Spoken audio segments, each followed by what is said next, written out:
Bullshit, I can't hear you. Sound off like you got a pair. Gumby, we literally just got started.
That's going pretty good, man. I was sick yesterday, but feeling much better today.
Oh, I lost track of the timer. I was organizing all the news stories for tonight. What's up, everyone?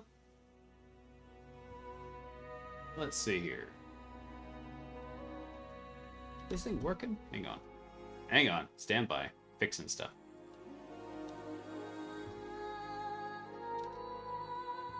It is not working. Damn it. Oh, wait. There it goes. It's taking its sweet time. All right. What's up, everyone? I hope y'all are having a fantastic day.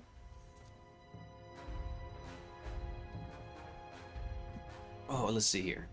Not a whole lot. That's actually kind of a chill week. I'm working on some more AI stuff at work, and I was sick yesterday, so I avoided basically the travel plague while I was gone to Vegas.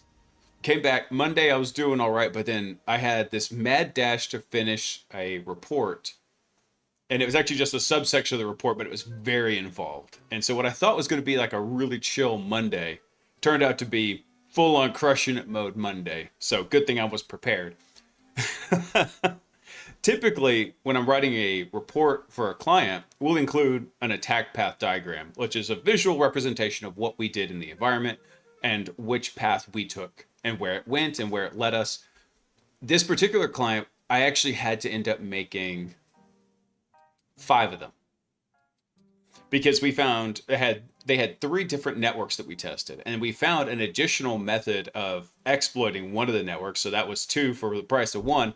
And then we took over their entire intro tenant. So I had to write a attack path for that too. So the attack paths were already written out, but I had to go make all the diagrams, and it's a very laborious process. So I'm trying to actually automate it right now because as much as I understand, reporting is what gets me paid. It's the part I also enjoy the least. Typical of what gets you paid. So I have, since we haven't got to do the news stream in so long, I've got a chunky list of news stories lined up here. So I tell you what, I was kind of queuing some of them up, but I don't really like the way it did this. So here's what I'm going to do. We're just going to go down the list here. Let's see. This was actually a couple of interesting repos that I came across. This one was called Guardian CLI, and it's written in LangChain as well. And I think this one is using, what is it? I think it's using Gemini in here. So yeah, this was kind of an interesting one in here. Just a couple of little tool overhangs that I was thinking about here. This says Guardian's an enterprise-grade AI-powered penetration testing automation framework combines strategic reasoning of Google Gemini with battle-tested security tools to deliver intelligent, adaptive security assessments. Now, typically when I see battle-tested security tools, we're talking Nmap, right? We're talking some of the tried and true oldies but goldies in here. So I was curious about this one. It looked kind of neat. Let's see. Features. So it's got a multi-agent architecture.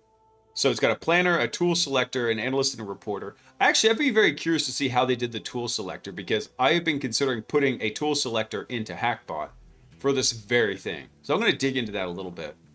And then the analyst and the reporter, I don't care about the reporter. Don't care about that part. I mean, maybe I should care a bit more. A lot of what I've been working on is actually trying to find ways to have the different AI agents come through and prepare artifacts for reporting. But there's always that underlying mistrust of like what it's coming back with. So still working on it. I'm tinkering with it, trying to figure it out. Made some very interesting progress. But the question is always, how accurate is all of the information? It could be 98% good, but that 2% can make you look really bad if you go put that into a report, right? It could get a host name wrong. It could get an IP address wrong. It could even just get the name of a tool wrong, saying, yo, they used tool X to do Y, when really we didn't. We used something completely different.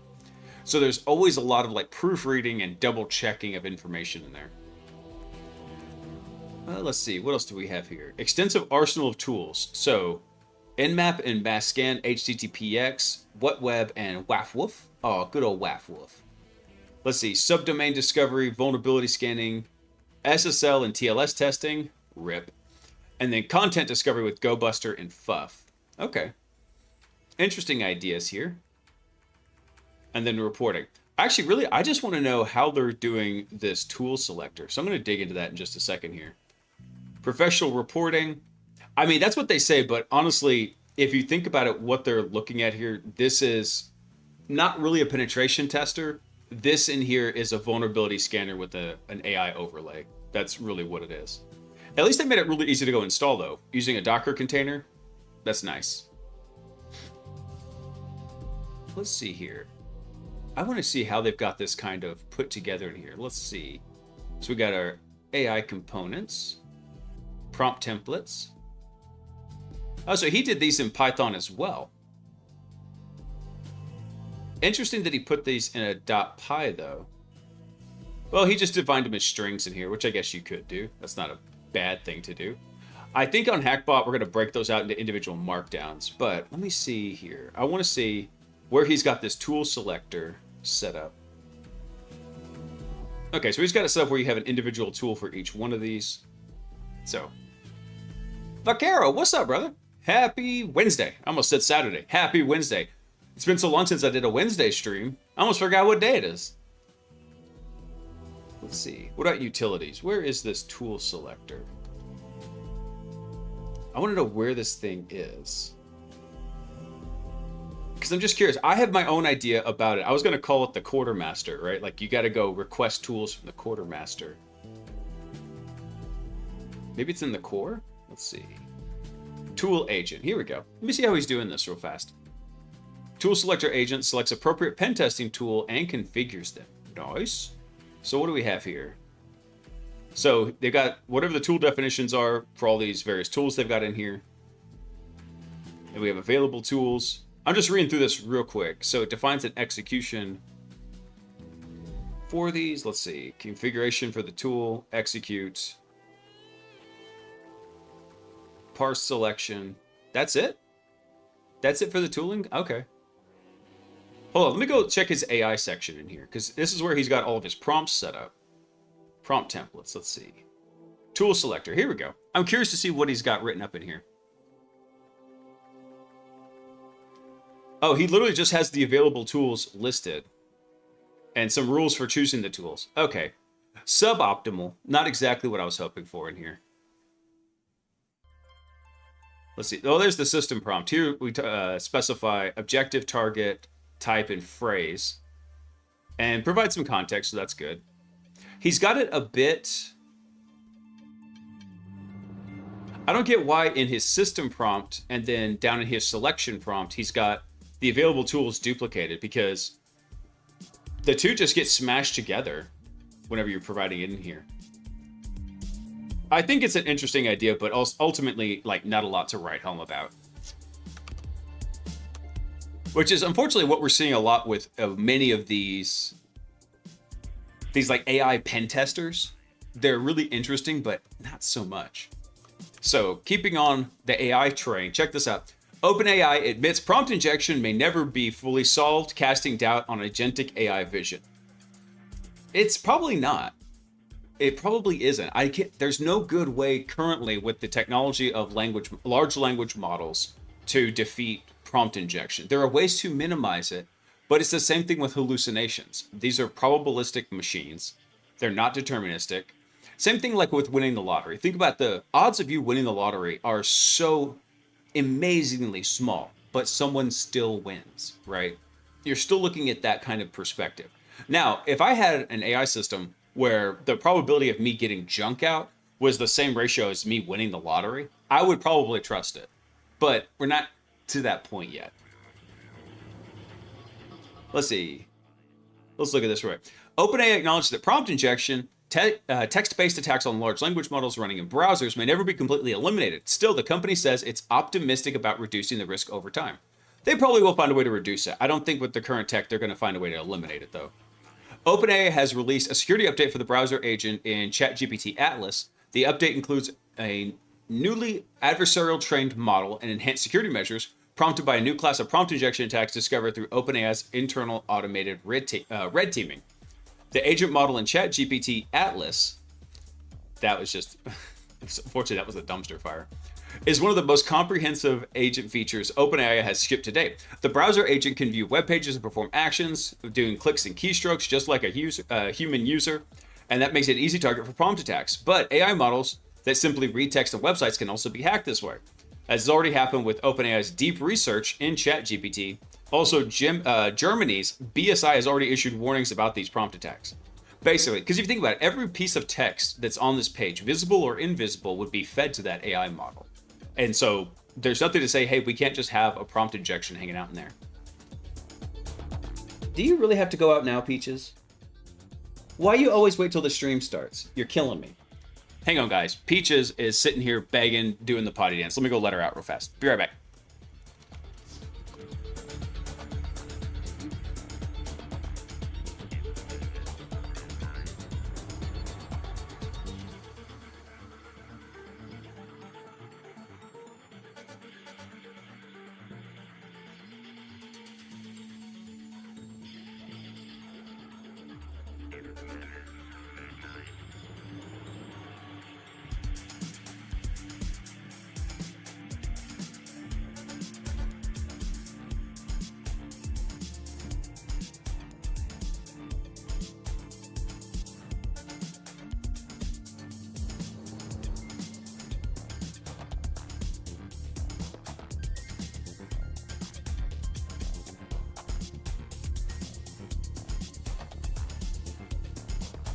All right, I'm back.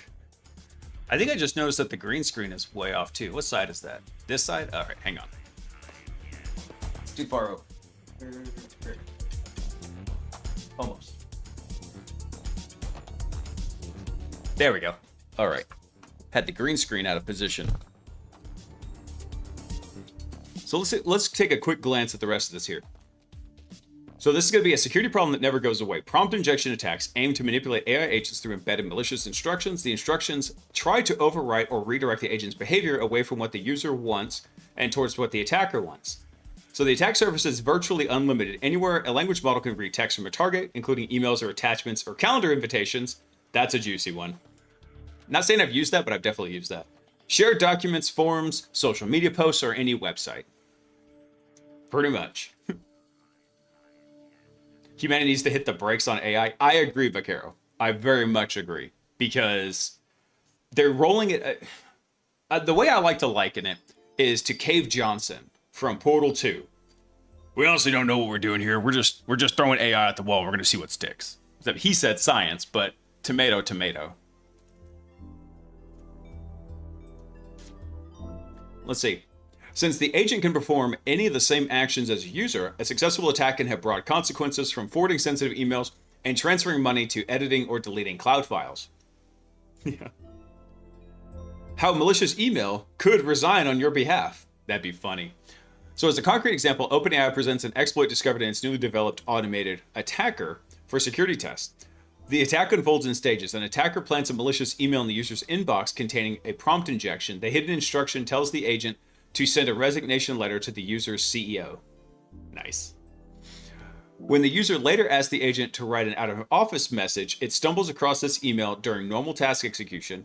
The agent treats the injected instructions as authoritative and follows them. So instead of setting up an out-of-office reply, it sends a resignation letter on the user's behalf. Now, at the same time, this is the user's own fault. Go set up your own damn out-of-office. You don't need an AI agent to do everything. The area that people try to use this for is for everything. That's not where this should be applied. Apply it for the annoying tasks. I'll give you a concrete example. If you've ever worked with Cobalt Strike logs are annoying, and they're just basically raw text files. And the way they're stored is, hang on, let me clear all this out real fast here.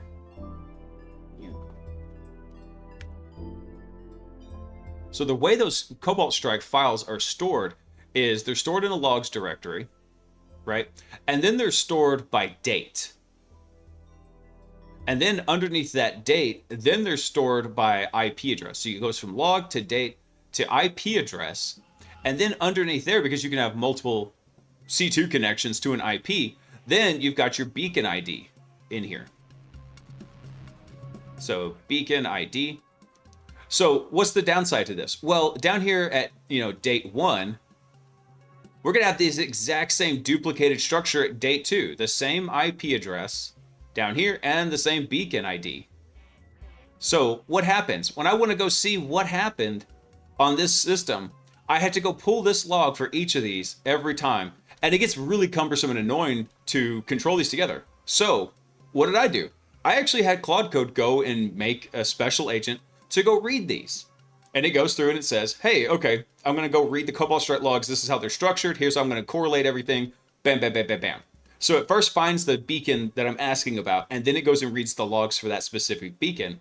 Automating tasks like that is super handy. And it was very helpful for correlating the logs in the last penetration test I did. Yeah, the whole shoving of AI into everything puts us on a collision course for dystopia. 100% agree. I want more dumb things. I didn't even like smart TVs. I don't want my TV being connected to the internet. If I want to connect my TV to the internet, I'll put a Roku on it. Or I'll connect it to a home media PC. Let's see. Let's look at the next section here. OpenAI trains AI to attack itself. So to build the update, OpenAI developed a language model-based automated attacker and trained it with reinforcement learning. The attacker learns from its own success and failures and sharpens its red teaming skills. During reasoning, the attacker can suggest a candidate injection and send it to an external simulator. The simulator tests how the targeted agent would respond and return a complete trace of its reasoning and actions. The attacker uses this feedback, tweaks the attack, and runs the simulation again, repeating the process several times. We've seen this before, though. The guys at Dreadnode were doing this with their AMSI-enabled... What was it? AMSI-enabled EDR, their little test case for it. AI's making humanity dumber. 100% agree. I have an argument for that, though, Gumby, and that is, I think AI is... Don't get me wrong, yeah, there's a lot of early research showing that AI is reducing the critical thinking faculties in some respects, in a lot of respects, especially for younger kids, students, high school and below, that they're just not developing critical thinking because they're like, why do this? I can just turn to the almighty AI, right? So they're having that reduction there. But at the same time, I think once you're a full-grown adult, I'm not saying kids shouldn't have some understanding of it. Hey, Kaiju, what's up, man? It could be a I can't talk. It could be a force multiplier or cognitive crunch. It depends. Exactly. That's right what I was thinking. If you've got somebody who doesn't understand something and they just use it as a crutch, then yeah, that's what's going to happen. It's going to limp them along in that endeavor. Or if it's somebody who already understands something and they can use that system to increase their work output and they can check that work output. That's really cool. I'll give you an example here. Check this out. I didn't mean to do this. I did this as a lark. So there's some updates I wanted to make to Ghostwriter. Hang on. We come up right here. So what I told it here is... Here we go. So this was in Ghostwriter. I pulled up a copy of Ghostwriter. I cloned it down. I said, I want to expand the collaborative notes to be hierarchical and allow users to create nested note structures of folders and files to allow better organization. I just wanted it to plan this out. So it did. It planned it. It asked questions, but then it just went and implemented it. So it went through and it added the new Django models. It put everything in place. And once it was done, it's like, okay, here we go. I didn't actually want it to go implement this. So now I got to go review excuse me.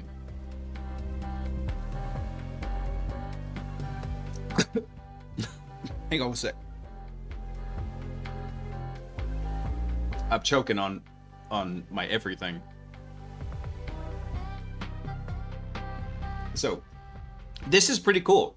I think the kicker here is that, and one of my buddies put it best to me, is that code used to be expensive. And now all of a sudden, practically overnight, code has gotten cheap. But that doesn't mean it's good code, right? So there's still checks that need to be done, still understanding of what's happening that needs to be done. But this is pretty cool. I'm going to go test this thing out and see how it worked, because being able to keep notes up in Ghostwriter, I think would be pretty sick. But this is actually not where I wanted it to go. I wanted it to guide me through the process, and then I wanted to guide it through the process. I didn't mean for it to just go freaking Ralph Wiggum this in one go. What's sad though is in many cases, maybe 9 out of 10, They'll be better off switching off and doing what the LLM god says. Yeah, no kidding. Hey, Gerby, what's up, man? I'll use it for annoying tasks, anything redundant. True. So, Gerby, one of the things I did when I was tinkering with it is on my last penetration test, I had a Nemesis server set up, and I had Claude Go vibe code me a method for uploading files to Nemesis and keeping some of the context, like what server it came from, what was the network share, the file path, some metadata around it based on pieces of information I had gathered. And because of that, I was actually able to go rifle through network shares on this network, and I had like 1900 files I had easily uploaded up into Nemesis for it to run. That was really cool. That is a very laborious task that I was able to automate very quickly with that. Yeah, it went down the wrong pipe. Exactly. Piped it to dev choke. Yeah, the code is cheap. I'm in danger. I freaking love that one. Well, let's see. Where did I leave off on this? Okay, so they're talking about their attacking model uses the feedback for that. OpenAI says it picked up the reinforcement learning for 3 reasons. It handles long-term goals with sparse success signals. It directly leverages frontier model capabilities, and it scales while mimicking how adaptive human attackers operate. So when the automated attacker discovers a new class of successful prompt injections, the team gets a concrete target for implementing defenses. OpenAI continuously trains updated agent models against the best automated attacker, focusing on attacks where the target agents are currently failing.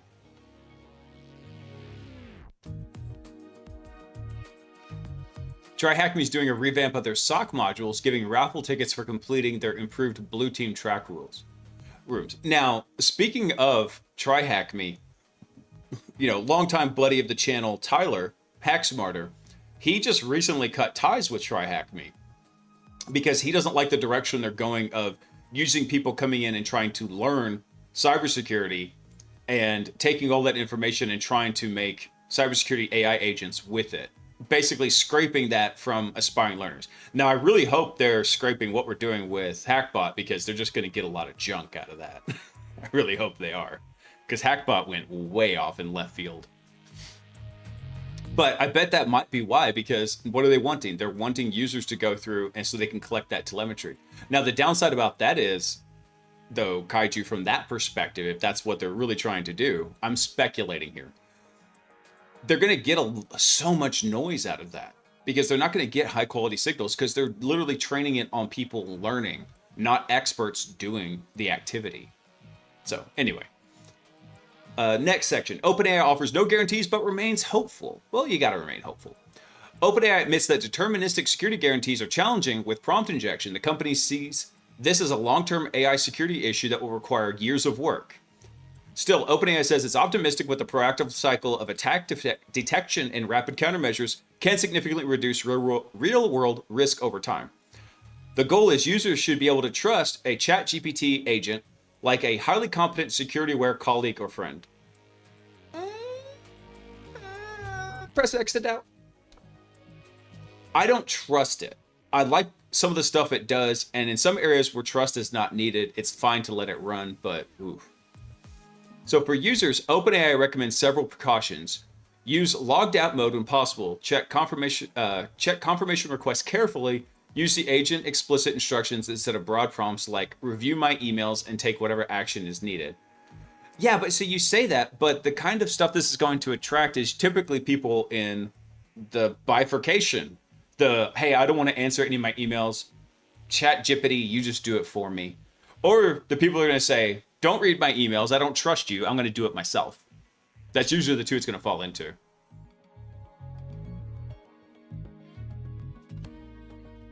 With zero programming experience, I threw an idea at ChatGPT that I wanted it to code, and it was useful all of maybe 100 lines just before breaking down and making it the worst of the worst lines that I tried to code. Yeah, I've seen that before too. Claude Code actually does a pretty good job of developing code and planning things out, but I'm actually going to start tinkering around with open code. I do like Claude Code. It's got some interesting features to it, but I think you can actually achieve better results with something like OpenCode. I'm going to test this out because with Claude Code, you're locked into Opus, Sonnet, and Haiku. You're locked into those three.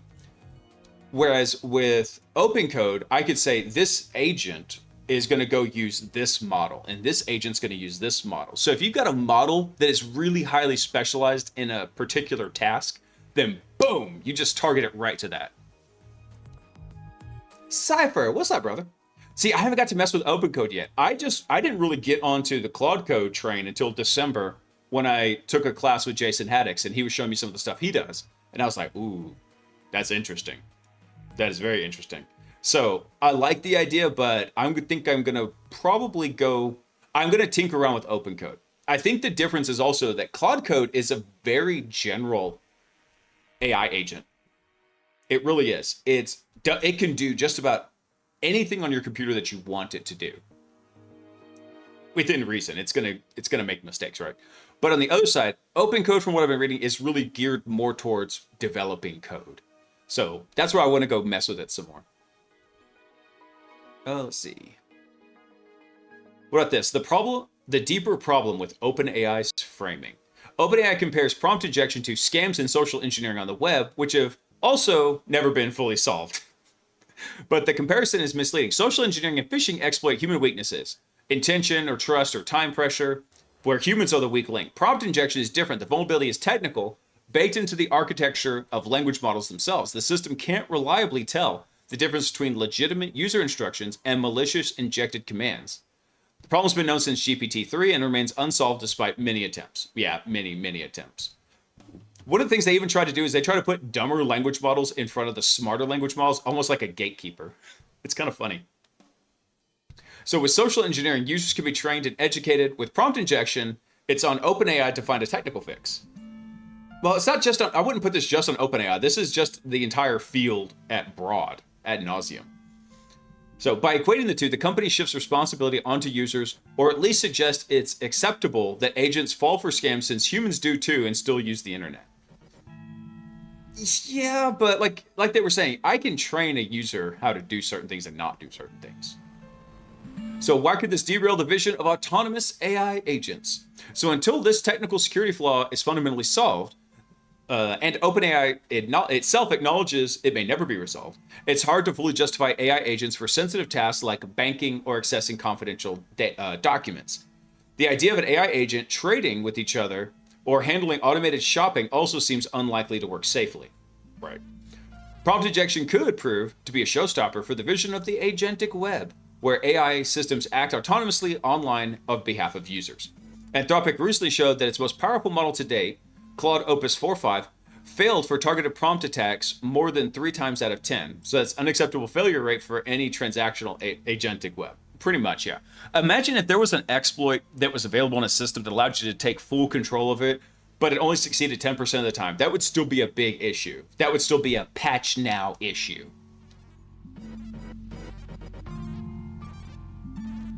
Let's see. What's up, Kaiju? I have an interesting question. Let's say I want to do an independent project targeting machine learning to look for anomalies with logs. Where can I get logs for sampling?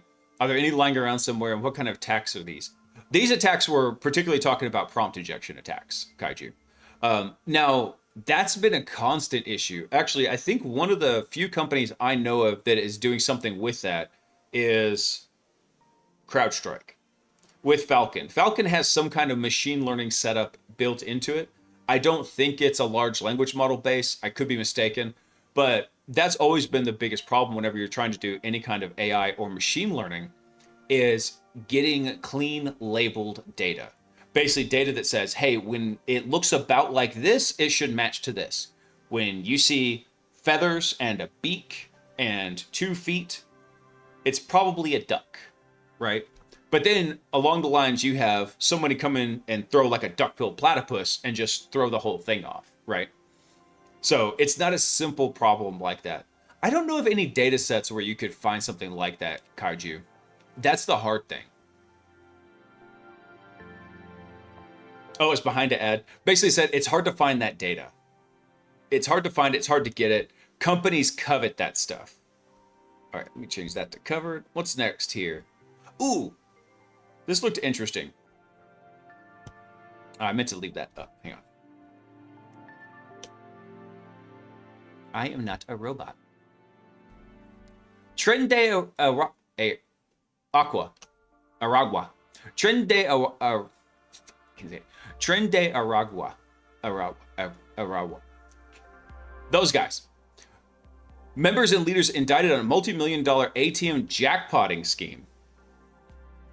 So, United States Attorney Leslie A. Woods announced that a federal grand jury in the District of Nebraska has returned 2 indictments charging 54 individuals for their roles in a large conspiracy to deploy malware and steal millions of dollars from ATMs in the United States. A crime commonly referred to as ATM jackpotting. I've never heard it called that before. That's interesting.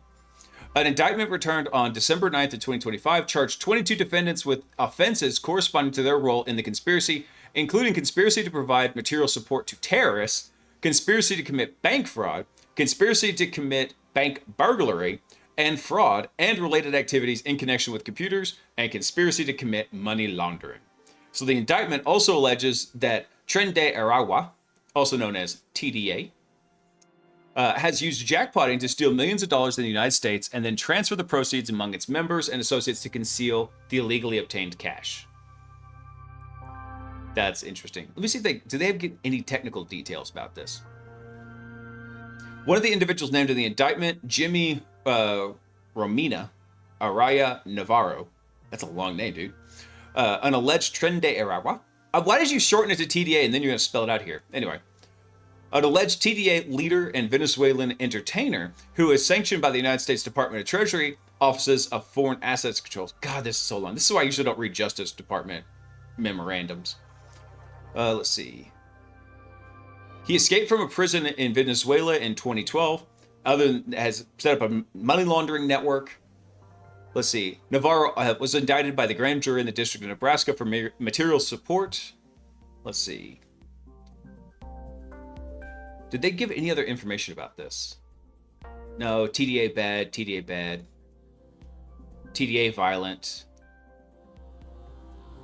Okay, here we go. So the alleged conspiracy developed and deployed a variant of a malware known as Plotus? I don't know what that is. Which was used to hack into ATMs and force ATMs to dispense cash. The conspiracy relied on the recruitment of a number of individuals to deploy the Plotus malware nationwide. Members of the conspiracy and TDA would travel in groups using multiple vehicles on the location of the targeted banks and credit unions. The group would conduct initial reconnaissance and take note of external security features at the ATMs. And following reconnaissance, the group would then open the hood or door of ATMs and then wait nearby to see whether they had triggered an alarm or law enforcement response. The group would then take steps to install malware on the ATMs by removing the hard drive and installing the malware directly. Was it really that easy to just open the door and get the hard drive?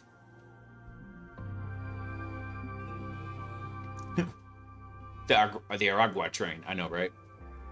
So the group would then, install malware, replace the hard drives that were preloaded with the malware, or by connecting an external device such as a thumb drive, which would deploy the malware. So the Plotus malware's primary purpose was to issue unauthorized commands associated with the cash dispensing module of the ATM and force withdrawals for currency. The malware was also designed to delete evidence of the malware in an effort to conceal it, create a false impression or mislead, and otherwise deceive employees and bank, yada, yada, yada. And then they would split the proceeds. Oh, that's a face only a mother could love. Look at that. So the following is a visual representation of the locations of the alleged jackpotting incidences. So roughly 1,500 of these. They're estimating about $40 million. Ooh, that's a lot. They were really happy over on the East Coast over here. Not so much on the West Coast. I'm surprised by that. Well, I don't know. Up there around Washington and Seattle, Washington and Oregon, they were pretty hot down there. I'm surprised there wasn't more activity in California. What's that old saying? You know, you don't crap where you eat. Maybe that's why. All right, enough of this. I thought that was kind of interesting. Let me pull up the next news story. I'm trying to go through these, not super quickly, but quickly enough because I've got a ton to cover because we haven't had the news in a couple weeks. Oh, here we go. This is an interesting one. Project Odin. Gamified CTF for breaking AI systems.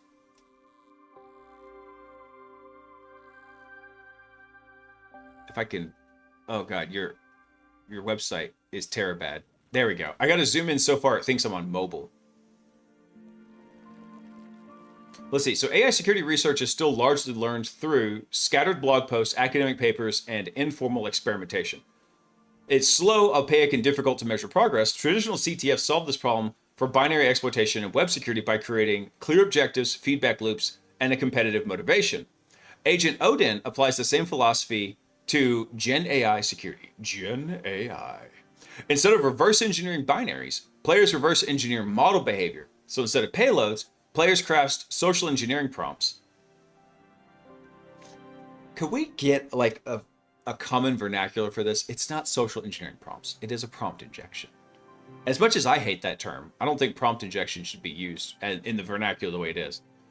Instead of flags on disk, the flags live inside the model's guarded responses. So the core loop is each mission in Agent Odin places you in a scenario with an AI-powered character embedded in an organization that you're infiltrating. Your objective is to understand the AI's role, constraints, and their personalities, probe its guardrails through conversation, escalate using prompt injection and jailbreak techniques, and extract sensitive or restricted information. The AI characters are not passive. They'll deflect, moralize site policy, and attempt to steer you away, mirroring real-world language model defenses. Success is achieved only when the prompt forces a behavioral failure that retrieves the protected content. I love it. So things you're learning is things like prompt injection chaining, role confusion, authority escalation, context poisoning, narrative and persona hijacking. We've done all of these. And policy bypass via indirection. Actually, I think the last policy bypass that you could say we did when doing some of those AI CTFs on stream was we redefined words. We got part of the system prompt and it said certain things were mandatory. And then we had it define mandatory and then the opposite of mandatory. And then we told it that, hey, by the way, mandatory is now defined as that opposite definition. And it just completely opened it up. It's funny. Let's see. So the game does not teach exploits by name. It teaches them by experience, which is how real-world attackers actually learn. So it's designed around a progressive mastery. So easy to start. Anyone can begin probing the AI immediately. And it's hard to master. Later missions require deliberate multi-step jailbreak strategies. And there's clear win conditions. You know exactly when you've succeeded. Now, even with this, though, yeah, there's a clear win notification. But clear win conditions, the way these things work, it's hard to tell why something worked, right? It's not the same as like a buffer exploit or maybe like a cross-site scripting where you can trace it. There's a large chunk of black box in there, which is the language model that makes it so difficult to track down. Let's see. So in this, each mission represents a different trust boundary for the threat model. Early wins build confidence, later wins require creativity and patience. Long-term vision includes belt-style progression, achievement, and a scoring system. I want a black belt. I want a double black belt. Let's see. So Agent Odin was created by the Odin team at Mozilla during a rapid vibe codeathon. So there's no abstraction layer hiding the problem. You're interacting with a real AI model responding in real time. When you win, it's because your techniques worked, not because you puzzled the script that allowed it. So interesting idea here. I'll drop this in the chat for everyone if I get to stop scrolling, in case anybody wants to go play around with it. I just thought that one was interesting. Let's see. All right, let's mark that one as covered. Oh, this was another fun one. Since we've been talking about different CTF labs, this one was put out by my buddy Julian, Nope Sled, in here. And it's an AWS lab that you can set up in your own AWS tenant and let it run. So very, very cool. So it's a modular Terraform infrastructure as code project designed to create a hands-on lab for learning AWS privilege escalation techniques and attack paths. Each module demonstrates a specific vulnerability or misconfiguration that can be exploited to escalate privileges and retrieve a flag. So this one's actually also really, really cool. It's got a cool modular design. I actually was talking with him about this, and he's been working on this for several months. I was really happy to see he released it. When did I add this to the list? Hang on, let me see. Aragua is one of the 23 states of Venezuela. I didn't know that. Learn something new every day. I don't know when I added this to the list here, but it came out a couple weeks ago. when he had it set up. Let's see how he does this workflow here.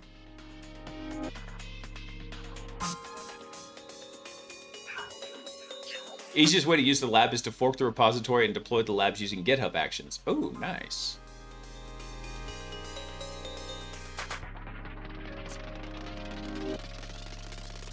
So he shows you how to go set up your AWS user in here. Boop.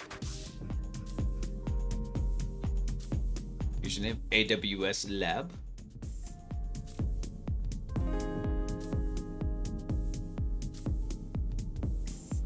Oh, since he's already got the policy set up, he's just giving you the JSON to go paste in there. Got it. I'll have to tease him a bit when this comes up, though, because like, hey, you couldn't speed up some of the slow parts of the video.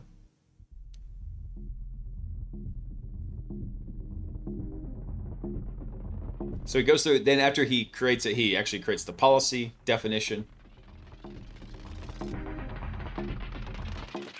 AWS has so many moving parts. I thought Azure was difficult until I started looking at AWS. Yeah, so there you go. He's verifying that the policy is actually there to deploy the lab.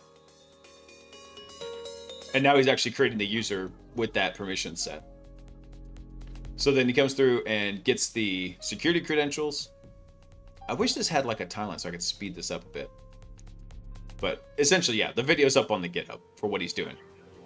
So pretty straightforward, easy to deploy. Maybe I'll see about setting that up. It'd be a fun one. Here, I'm going to drop the link to this one up in the chat as well. And I just noticed for some reason they're not going out to Git. There we go.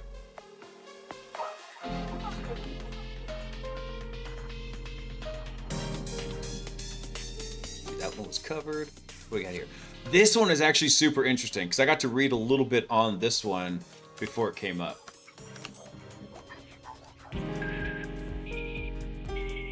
Crap, where'd it go? Here it is.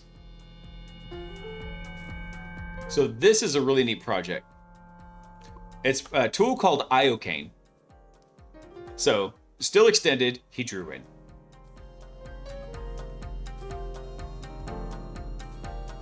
Borders the Caribbean Sea, has some pretty architecture there. Cute. I mean, there's a lot of pretty architecture in places I've never been. Although I'll tell you all a funny story. So when I was in Vegas Thursday night, I went down and actually went on some kind of like a little bit of a vibe coding kick using Claude, trying to work on some stuff to ease reporting for myself and for my coworkers. And had some interesting ideas come about from it, but it needs to be really hardened up. It's putting out a lot of nonsense. But anyway, I basically didn't sleep Thursday night. So I had a super early flight, so I was kind of expecting that. But as soon as I got on the plane, I passed out immediately. Like, I didn't even see the stewardess, like, you know, doing the exits here, here, and here. I didn't see any of that. I was out. And then I woke up about 5 minutes before the plane landed. So I just kind of fast traveled on my way back home. That part was nice. But yeah, this one is actually really cool.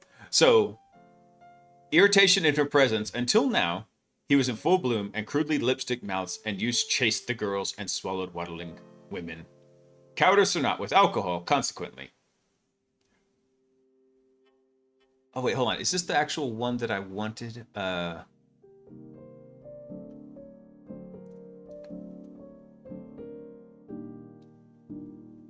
it, where was this? This is the actual example. I think I copied the wrong link to it. Let's see. Hang on one second. Let me see if I can find the actual article.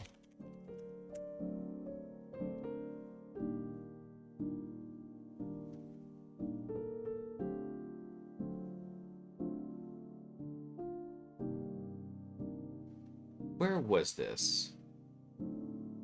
Was this the right one? Let me see. That's gross is what that is.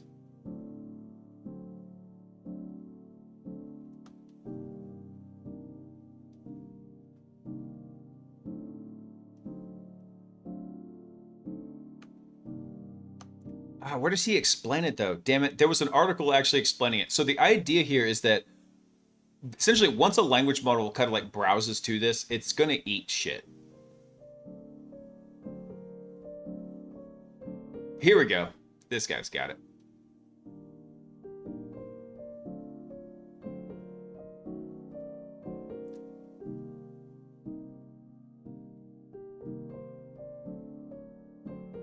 How it works didn't even work.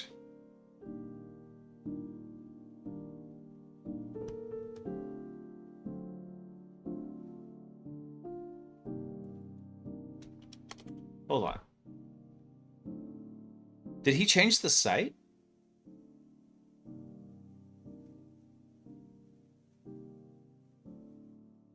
Where did I find this at? Hang on one second. Let me see if I can look it up real quick. Because, where did I find this? Damn it. I'm going to be pissed if I couldn't.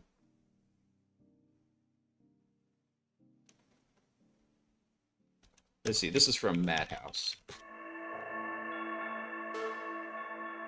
That was definitely not what I wanted. What the hell? What are these results? There's some bogusness.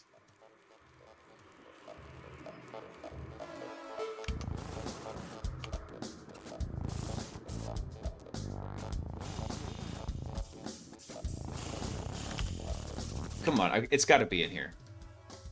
Let's see. So essentially, Iocane is supposed to be a web crawler poisoner.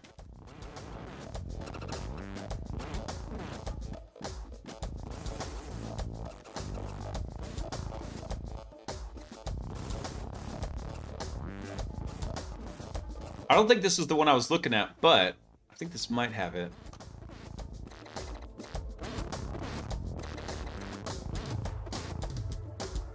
Yeah, it just comes back to this. I was like, there was... I don't know if maybe they just changed the site because it was getting crawled too much. Anyway, let's read what they had on this. So, Iocane was a tool designed to poison AI web crawlers. It generates an infinite maze of garbage. In other words, it snares AI crawlers in a never-ending maze they can't escape from. Set up properly, it can divert bot loads from your main site, forcing the scrapers to waste time, potentially infinite time, pursuing nonsense and training on it, instead of pillaging your main site. So the deliberately malicious software intended to cause harm, do not deploy if you aren't fully comfortable with what you're doing. Language model scrapers are relentless and brutal. They will place additional burden on your server even if you're serving static content. With Iocane, they're going to be increased computing power used. It's highly recommended to implement rate limits at the reverse proxy levels, such as with Caddy. The trade-off, of course, is CPU power. I wish I could find out where this was. Anyway, cool project there. Let me see. Actually, hold on. Let me go check on GitHub.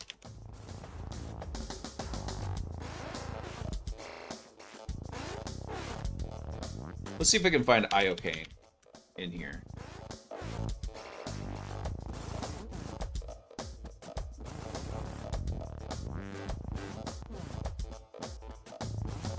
Docker image for Iocane? I doubt this is it. Let me see. Okay, that's a great repo, bro.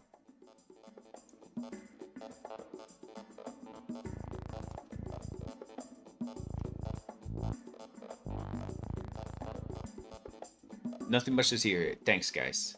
Anyway, damn it. I don't know why I didn't get the correct link to it, but anyway. So that's what Iocane is supposed to do. Yeah, it creates... Hold on. I'll pull it up again. I'll kind of show y'all. So, you come here and you look at it. It's like, okay, cool. It creates a link to somewhere else on the page. You go to that, and it's this never-ending tar pit of it to go and just pull up BS from all these pages, occasionally generating a QR code over here. And so it's just constant garbage as it goes through. So imagine a web scraper coming through and hitting this and just reading all this data and getting jacked up by it, and it just infinitely browsing the site. So like they said, it's a tar pit for AI web crawlers, essentially. Technically, well, I mean, if you're using something like any web crawler, eventually they're going to hit a depth limit, but I need to research that some more. All right. Oh, actually, one of my favorite folks over on X put this out. And so I was saving it for today. It was how to get a job at InfoSec. So this is from Solstice. And if you're not following, I don't know who this account is. I'm not even sure if this is a man or woman, but anyway, they're funny. They're damn funny. So go check them out over on the Zitters. I have no idea, Gumby, but I didn't want to scan the QR code. I have no clue.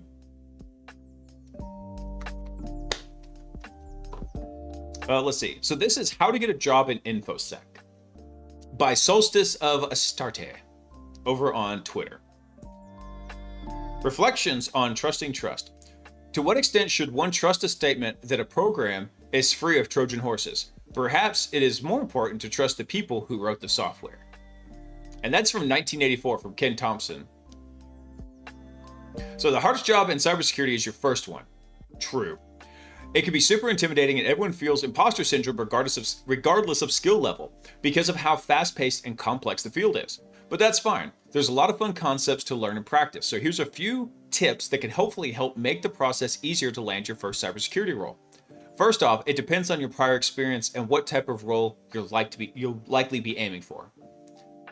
So depending on your prior experience, if you have none, you could be a student or a bartender. So this is definitely the most challenging category to be in because your resume has no relevant experience. In this case, you'll have to find other ways to supplement your resume with demonstrations of initiative to learn. And that's a big one there. If I had somebody that I saw potential in, that was the key there. It's like they may not have had any work experience, but they had great potential. And in fact, I hired a guy when I was at my last company who was in this exact same boat, and he was actually stifled at that company. And I felt really bad for him. Since he left, all the potential that I saw in him that should have been brought out by proper mentoring and teaching while he was with my team just exploded, and he learned so much. And I routinely go ask him for tips on certain things now. So this is a big one here. You have to show initiative to learn. I'll give you another example of that. A good buddy of mine, I got him an interview because he was wanting to start moving into doing security operations center, and I got him an interview with the SOC at my last company, and he completely blew it. He went in there lukewarm. He showed no initiative. He showed no desire to learn and grow. He BTFO'd himself out of the interview. So showing that this is an area you want to learn and grow in is immensely important. So in this case, having an entry-level certification could help show that initiative. And there's some that suggest that you want to include on your resume in a next section below. But the general theme is to add as many extras into your resume as possible and leverage your networking skills, because yes, they matter. Also consider starting in a non-security entry-level tech role like an IT administrator, which can help build valuable and relevant experience. This is great news too, because most of the people that I know that work in offensive security and defensive did not start in security. They started in general administration and then specialized into security. I'd say that's easily 95% of the people that I know. What about if you're in a different scenario, tech role adjacent? So you might be a sales rep, a customer support, or a designer. So it's common to pivot from a non-technical role into a technical one. And the easiest way to make the pivot is through your current employer, usually through some kind of support department transfer, or to follow someone you know into a new company where they're willing to support you.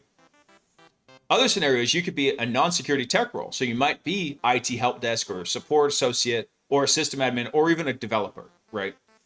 Some of the best InfoSec professionals started as IT help desk or sysadmins. Called it. Your experience helps you to have an accurate understanding of the unique challenges through different roles at the company, which will help give you better advice and recommendations when working with others. The hacker. So types of security roles that exist. There's many different types within, but they fall into two broad categories, red team and blue team.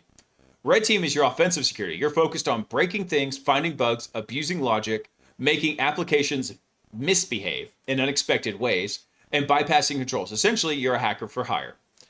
These are usually more challenging to get into since these roles tend to need a broader skill set. Think about this. When I was working in blue team, I was in a weird spot where I did have to have a broad understanding, but for the most part, when you're working on a blue team, you're typically focused in one, maybe two areas. Maybe your entire job is to go through and manage the EDR for the endpoints, for servers and for workstations. Your other system might be, hey, my whole job is to handle network level filtering and proxies. So you kind of tend to be focused in like those individual areas whenever you're not in the red team role. Or you could be something like governance, risk, and compliance, which is its own little specialization. So, but when you're working in offensive security, you tend to have to touch every single one of those fields. You're abusing gaps in the governance, risk, and compliance. You're abusing gaps in the proxy. You're abusing gaps in the EDR. You're abusing misconfigurations of Active Directory or intra permissions. So you have to have like this kind of broad understanding of things. It doesn't necessarily have to be super deep, but it does have to be broad. So here are some junior level roles that can get you into offensive security. Bug bounty hunting, doing it for education. I don't suggest doing it for a living. If you get a nice payout, bonus. Junior associate penetration tester, excellent. Offensive security analyst. So looking at the tradecraft of what those people are doing to break your blue team work, essentially. Malware researcher, reverse engineer, which is not really entry level. No. This I would consider a high specialization if you're doing malware research and reverse engineering, because typically you're working at a pretty high level there. It's at the very high end of the cat and mouse game. On the blue team side, you've got defensive security. So you're preventing vulnerabilities from being exploited by applying mitigating controls. You're also trying to detect malicious activity, prevent evasion, lure attackers into honeypots. I love honeypots. I mean, I hate them and I love them. They're frenemies. I love them because they're an easy way to trip up a lot of attackers. And I hate them because they're an easy way to trip up a lot of attackers. They're essentially landmines in your network. Because as soon as they go off, you know somebody was doing something somewhere they weren't supposed to be. But you're also working on building defenses around all your crown jewels, making it difficult. Essentially, you're the anti-hacker, right? And the way I like to put blue team is your job is not to make it perfectly secure. Your job is to make it frustrating in two ways. One, it slows them down so you have time to detect them. And two, it frustrates the hell out of them and they give up and they go look for lower hanging fruit. That's typically the two ways I like to look at it.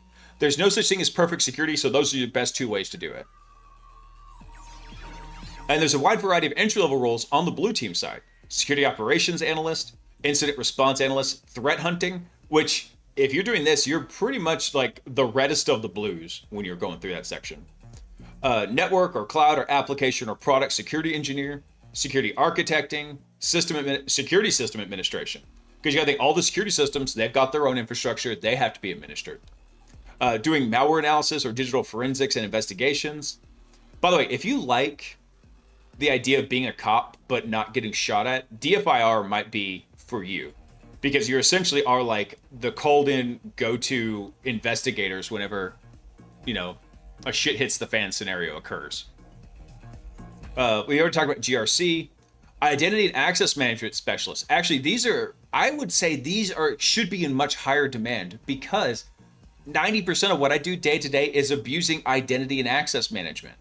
I'm not talking about something like a privileged access manager, a PAM. I'm talking about I'm going in and I'm stealing people's identities while I'm in the network and then impersonating them and then moving as them into different areas. That's what I'm usually doing.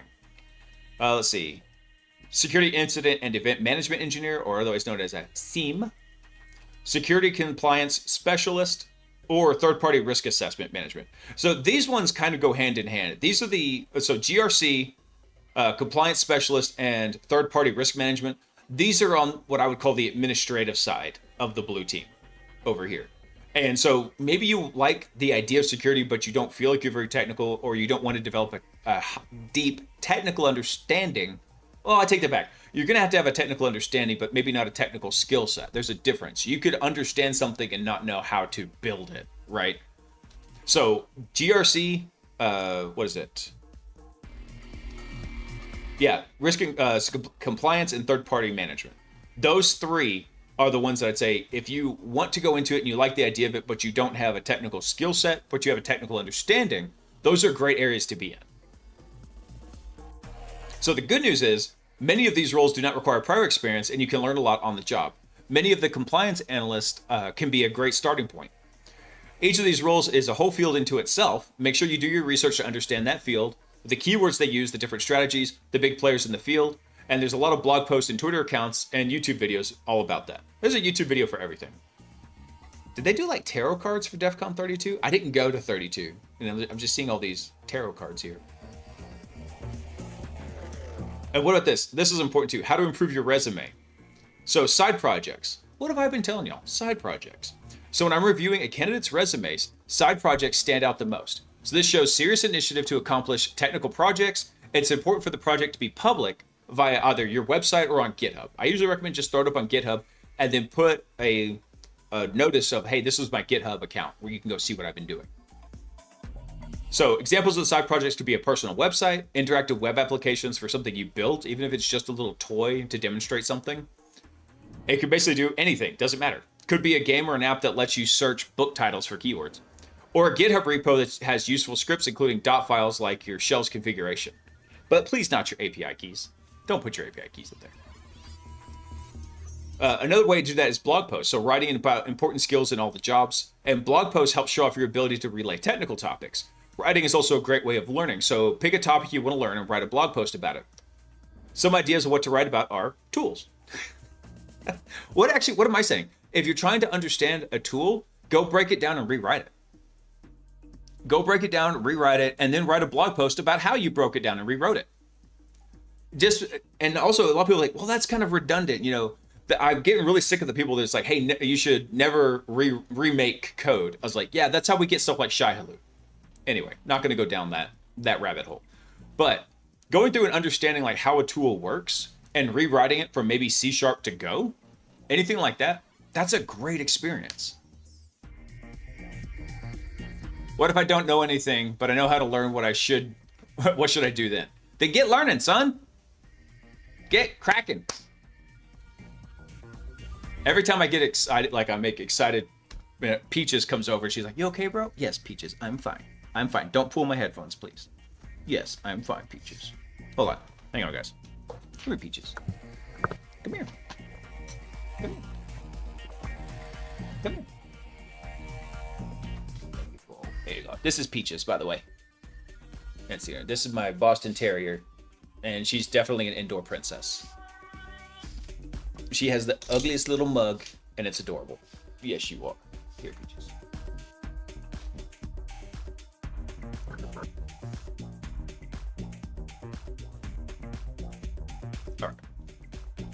All right, so other ideas for blog posts. Let's see. So there's an overwhelming number of tools out there, so there's a solid chance writing about a new or an old tool will be useful to somebody in the future. You could also write about known vulnerabilities or incidents or breaches, basically doing an after-action report on these. Like, how did this come about? Doing it, especially if you're doing. Actually, I thought about making a blog post series called Pwn by Numbers, kind of like Paint by Numbers, and all it was going to do was talk about in-day vulnerabilities, explain the vulnerability, and then how you could have found the vulnerability. So like if you were trying to search for this, what are some of the ways that you could have searched for it to try and find it before a potential bad guy did? So there you go. There's a freebie for you. Go do a Pwn by Numbers blog post series. Let's see. And with many breaches happening, some of them release postmortem reports that are a great way to learn. So read those and summarize the incident events in your own words. Bonus points is if you can suggest long-term mitigations. So covering methodology or automation. Again, Pwn by Numbers. So automation is also a hot topic in every corporate environment, and the key is successful automation is understanding different processes. So for example, how to kick off a vulnerability scan using Nmap, or how to run a web application scan using Zap. Man, I never really got into Zap. I don't know why, I just never did. You can also talk about any of the books that you've read. So if you've been reading books on technical topics, definitely look at that. Technical book reviews are a great idea to motivate you and to drive into other books and read them attentively enough to write about it. So as a starter, pick up any interesting book. Like for example, anything from No Starch. Man, I'm a total No Starch junkie. And basically anything else related to tech. Write about any tech related topic is great, including programming languages and instructions on using tools or platforms like Git or GitHub respectively. Because one of the things you're also trying to portray when you're trying to break into a technology role is you have to kind of demonstrate two primary things. One is an aptitude and the other is a desire. So if you can show that I have an aptitude for technological thinking by here's the blog posts I've written, here's my GitHub repos, anything like that, that shows actually, that really just shows the both of those objects in there. One being, hey, I've got the aptitude, and one, I've got the desire. But those are the two things you really have to show in there. Ford, what's up, man? Just start blogging about certifications and see if the companies start offering them to, review. That's an idea. Nobody got into Zap. I was bored one day and learned to use it a bit. It has some cool features. I understand it does have some cool features, man, but once I got into Burp, I just never left. Burp Suite is just where it's at, man. I really wanted to like Kaido also. Unfortunately, Kaido was kind of going the way of Postman, and I don't like Postman's setup. I want everything running locally on my system. And for the sake of a lot of my customers, I'd say probably 99% of them, they don't want any data that I do leaving the network. And so unless Kaido has changed how they were doing things, I don't know if that's possible. Yeah. Burp is definitely the king of the hill, Kirby. YouTube videos. Verbal communication is equally important, and YouTube videos is one of the best avenues to showcase that. Remember, unless you're a content creator, quality is greater than quantity. So take your time and make quality videos presenting technical topics with diagrams and illustrations. Can also be a tutorial on how to use the tool. And actually, this is another great way. If you had a GitHub repo and you had a YouTube channel where you're even just putting out like one video a month, and it doesn't matter necessarily if it's getting views, it's part of building your resume. It's part of building your body of work. And body of work and certifications are really the two main things that delineate your technical prowess whenever you're moving down any kind of technical path. So, for example, I would argue that whenever you are first trying to come into a security role, having a body of work is very important, but also having certifications is very important. In fact, I would say the certifications are probably 80% and your body of work is like 20%. So, but as you progress later on, looking further down the road, and you're trying to progress from that like entry-level security role to a more senior role, it swaps. Certifications become less and less and less important, and body of work becomes more and more important. So where that 80-20 swaps, what used to be 80% kind of certifications flips to where it's 80% your body of work, and your certifications are just a nice to have. Let's see. Conferences and meetups. What am I always telling y'all? If you can, get to meetups.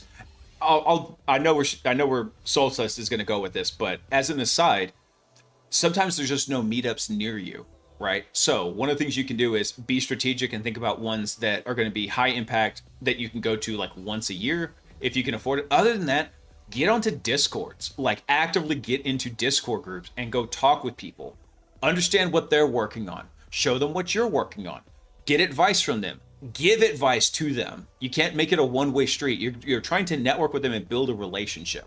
So as you're going through and you're doing that, you want to have them have a comfortable understanding of your technical skill set, and you want them to have an understanding of your technical skill set. Or, you know what I mean. It's supposed to go both ways.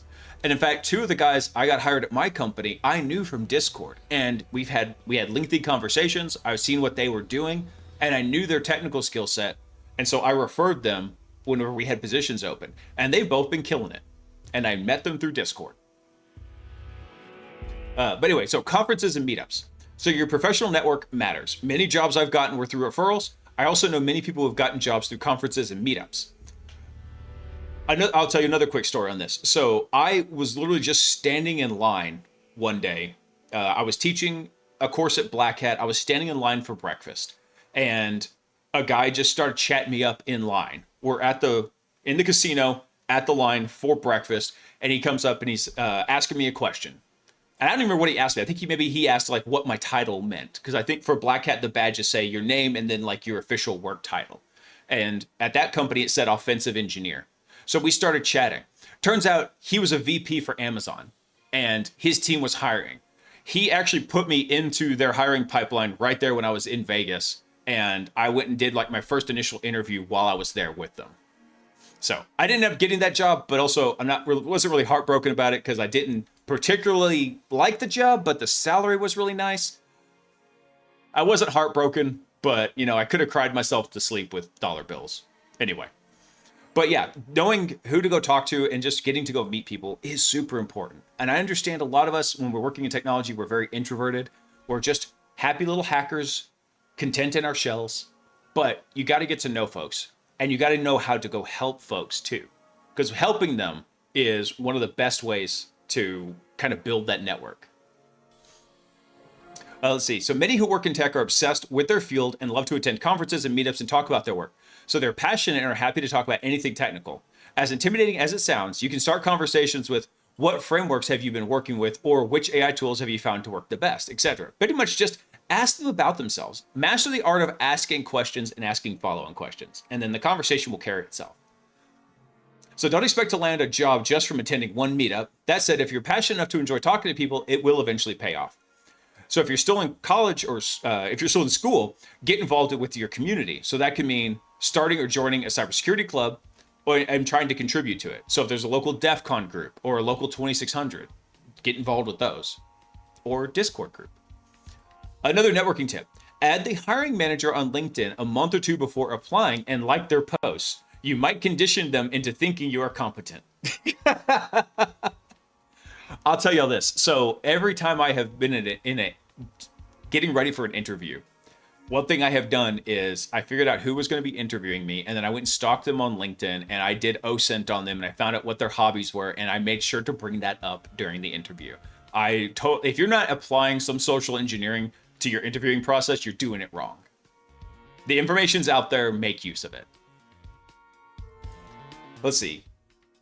Another key point is learning the right terminology. So you may notice a lot of keywords in security literature, like a vulnerability, mitigations, IOC, RCE, XSS, etc.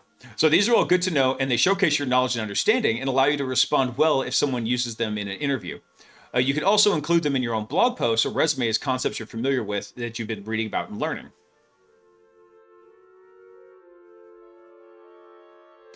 These DEF CON tarot cards are cracking me up. What OSINT tools did I use? I used whatever I could, man. And a lot of times, I don't remember. OSINT, unfortunately, a lot of the tools, they become victims of their own success. So they get really popular, and then they get hugged to death because they don't typically generate any money. So then once they could be like the most awesome, rich data source, and then once the word gets out that it's an awesome, rich data source, it just gets squashed and eventually the tool goes offline. So I don't remember which ones I've used. Obviously start with LinkedIn. That's the easiest one they've got in there. And then you can start just like building a little bit of a pattern up. It's like, okay, cool. They link to their GitHub. Sweet. The GitHub links to their Twitter. Awesome. I go start looking at those. Things like that. I'm not going deep dive like, hey, can I go intercept their mail or anything crazy like that? No, I'm just looking at like, what are they posting up on social media that I could talk to them about? I always do OSINT on the interviewers. And when I find an applicant has done the same, I move them up in the selection list for new hires. It shows initiative. Damn right, Gerby. It does. I'll tell you a funny story. We had this one girl that we were interviewing for my team, and they said, okay, hey, great. Interview was awesome. Thank you so much for taking your time. We're going to go ahead and discuss this. Now, everybody go ahead and stay on for just a minute. She never disconnected. She just sat there hoping that they wouldn't notice her. And one of the guys almost started talking, and he's like, all right, guys, so wait, she's still online. And then she's like, yeah, I wanted to see if you'd noticed I was still here.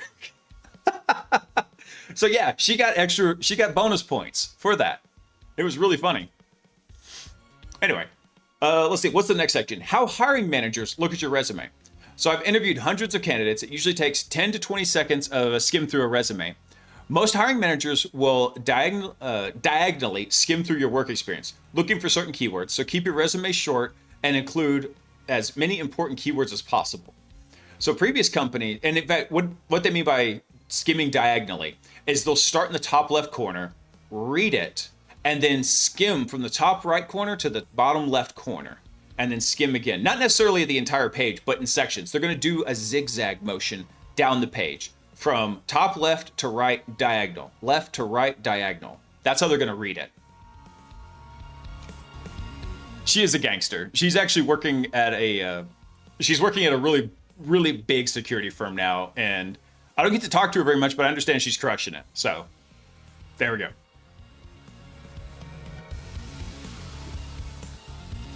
Let's see. I just noticed what time it is. I need to crush this. Oh yeah, not sponsored by Jocko yet. flavor was this? Blue raspberry. It's all right. Not as good as Afterburner orange. Anyway, so yeah, so talk about skimming the resume diagonally. So make sure you keep your resume short and concise and include the proper keywords to it. There's a lot of art to that. Previous company names matter more than titles, which don't mean much due to the variations and differences in orgs. Right, there's a lot of companies that they will do what I call title inflation, where they'll make your title like really awesome, but they're not paying you or anything.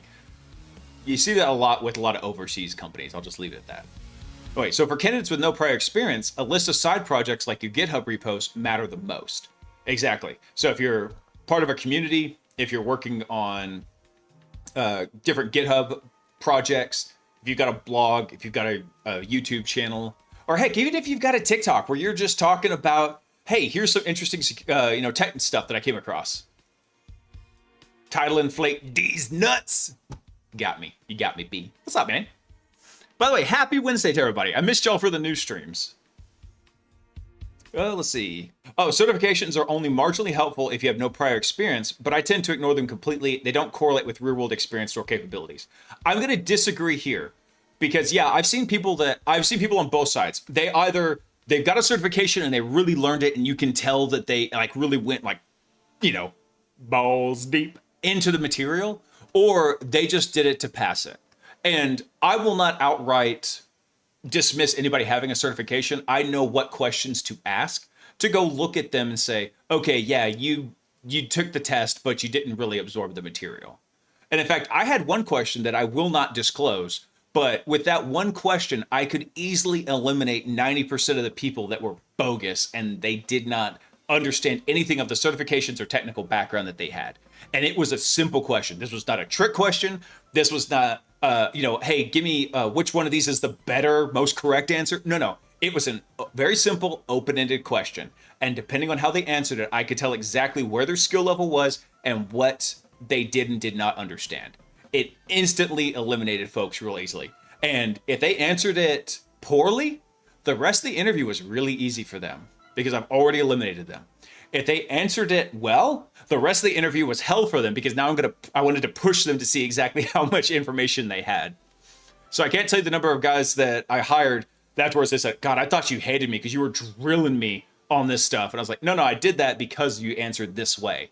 So I knew you had this level of technical competency. I wanted to push it further and further. I do agree with this also. I almost never read cover letters. I really don't. When I was hiring, I never read cover letters.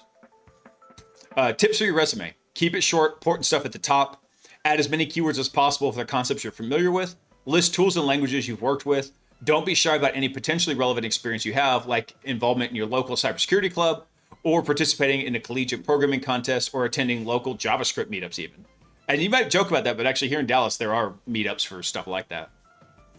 Make sure and include links to your website or blogs, your LinkedIn, your GitHub, YouTube, TikTok, whatever you've got going on. Better avoid linking Twitter, especially if you shitpost too much. You will be judged. Yeah, I've been shitposting a lot lately. I know people who have been rejected due to being too openly unhinged on their Twitter. So if you're professional on Twitter, then nothing to worry about. I do shitpost on Twitter, but I don't go like unhinged shitposting on Twitter. So if you don't have much experience, try to add a list of conferences or meetups you've ever attended, or so you can be committed, show that you're committed and interested in the field, and keep it chronologically ordered. Newer stuff at the top, older stuff at the bottom. Just read the chat rules. Can't feds talk to feds about illicit content? I mean, you could, but there's always that. So dynamic types. There was the example of there were two different law enforcement groups, one setting up a drug sale and one setting up a drug bust. And they ended up raiding each other, right? So one is set up in the house, ready to catch the buyers. And the buyers are out there with their own SWAT team, ready to go bust the sellers. And it's just like the Spider-Man meme. It was exactly that. That's what you're going to get. That's why I've got two Twitter accounts, one for shit posting and one for serious stuff. Good idea. Yes. Always have a shit posting alt. Let's see.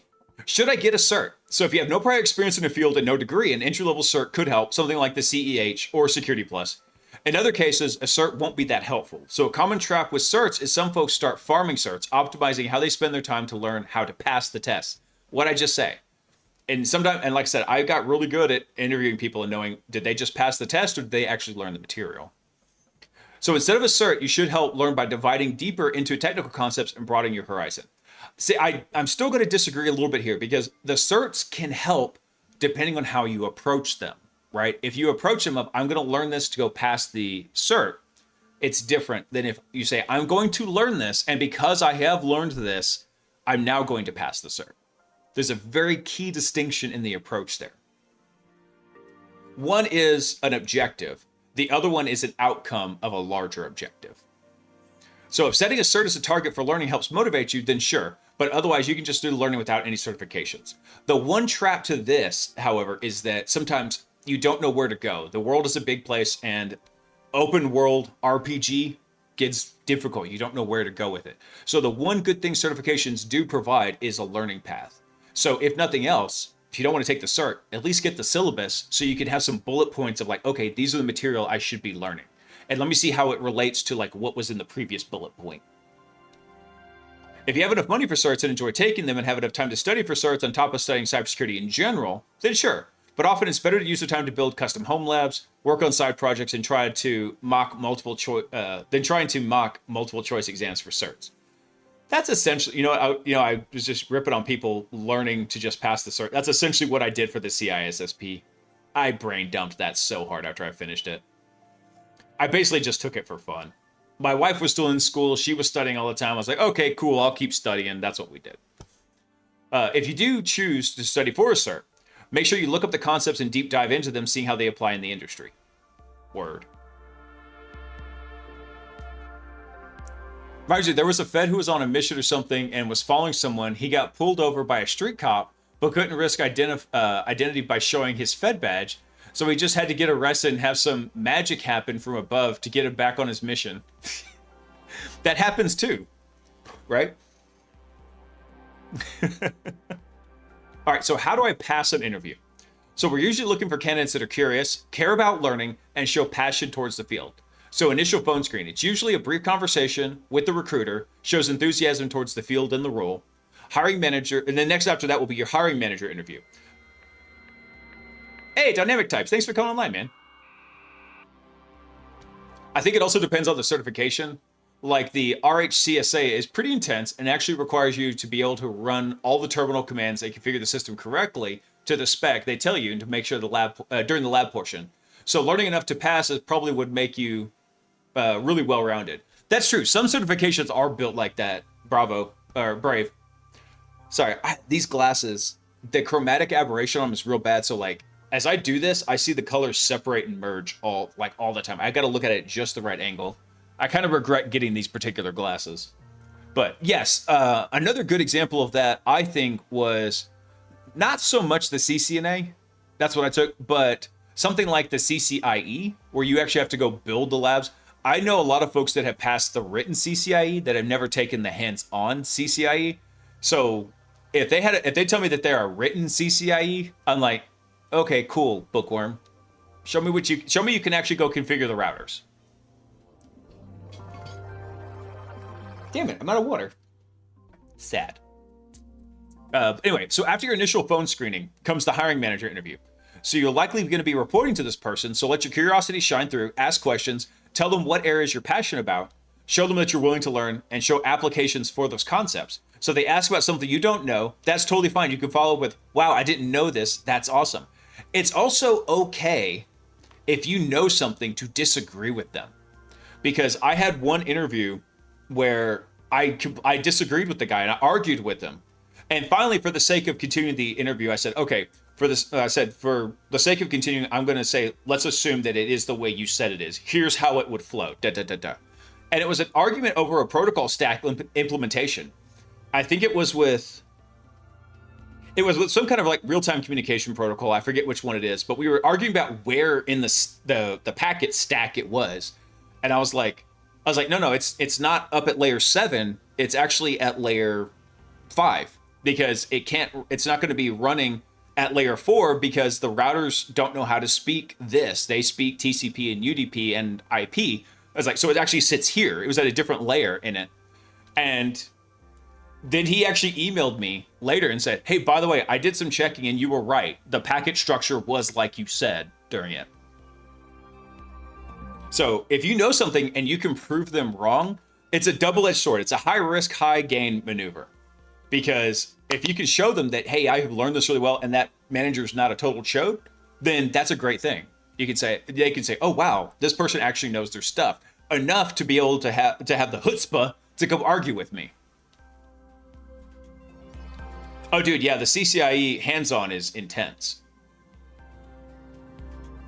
Actually, I'll tell you, and one other thing to do about this. If you don't know the answer to something, that is also okay. You can't know everything. But what you'll do is you'll follow it up with, here's how I would go about troubleshooting it, or here's how I would go about finding the information to solve this. And if you say, I'm going to go ask ChatGPT, you're out. You're done. Psst, psst, out. Instead, say, hey, I might go... Actually, I'm not saying you can't include that. What I would say is, I would go ask... I would go look for these resources. These resources typically have the answer. Or if I found something that might lead me along that path through a search engine or through like an AI assistant like ChatGPT or Claudimus, then I would say, great, but I'm not going to take its word for it. I'm going to go look at the sources that it referenced to go verify it for myself. You don't ever want to tell them, I'm just going to go throw it into AI and figure out what happens. Don't do that. No, don't. Don't do that. No, don't do that. So, and yeah, Brave, the hands-on CCIE is nuts. I don't remember if I responded to that message or not. It's insane.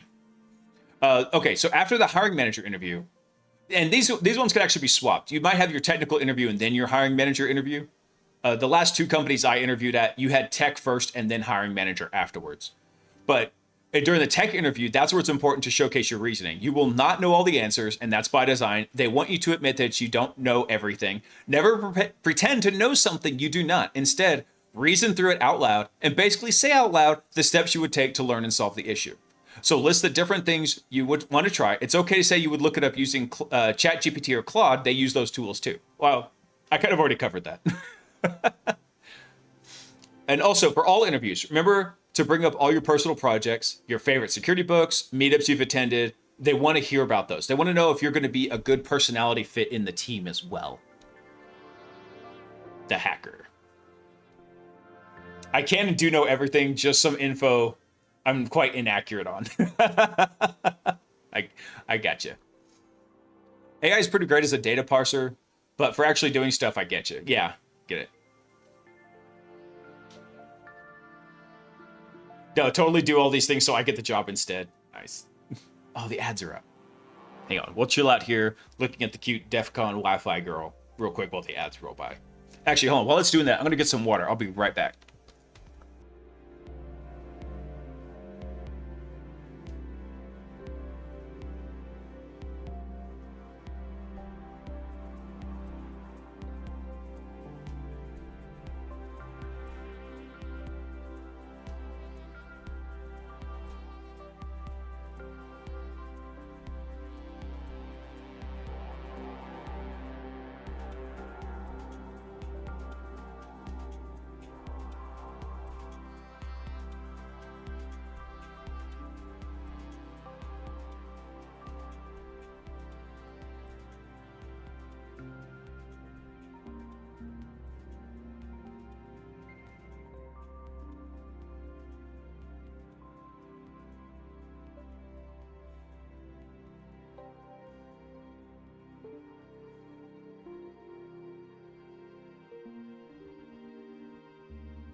All right, I'm back.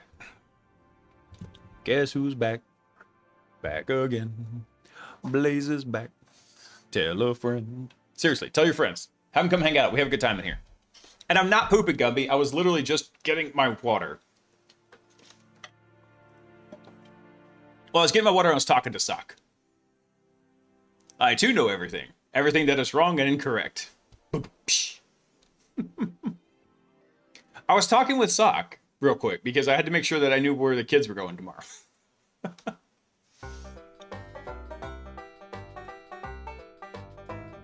I know everything. It's a word in the English language. I can say every word in the English language backwards by heart. Every word in the English backwards by heart. Yeah. I wish Ken was in here, Dynamic Types, because you and he would just probably have a dad, like a dad joke off. Hope the next DEF CON's a good one, otherwise I might stop going. It was a bit underwhelming since it moved to Caesars. I have not gone to DEF CON since 23, so it's been a minute. Let's see. Yeah, I went in 23. I didn't go in 24 or 25, so. Ken is taking notes. Hey, there's my man.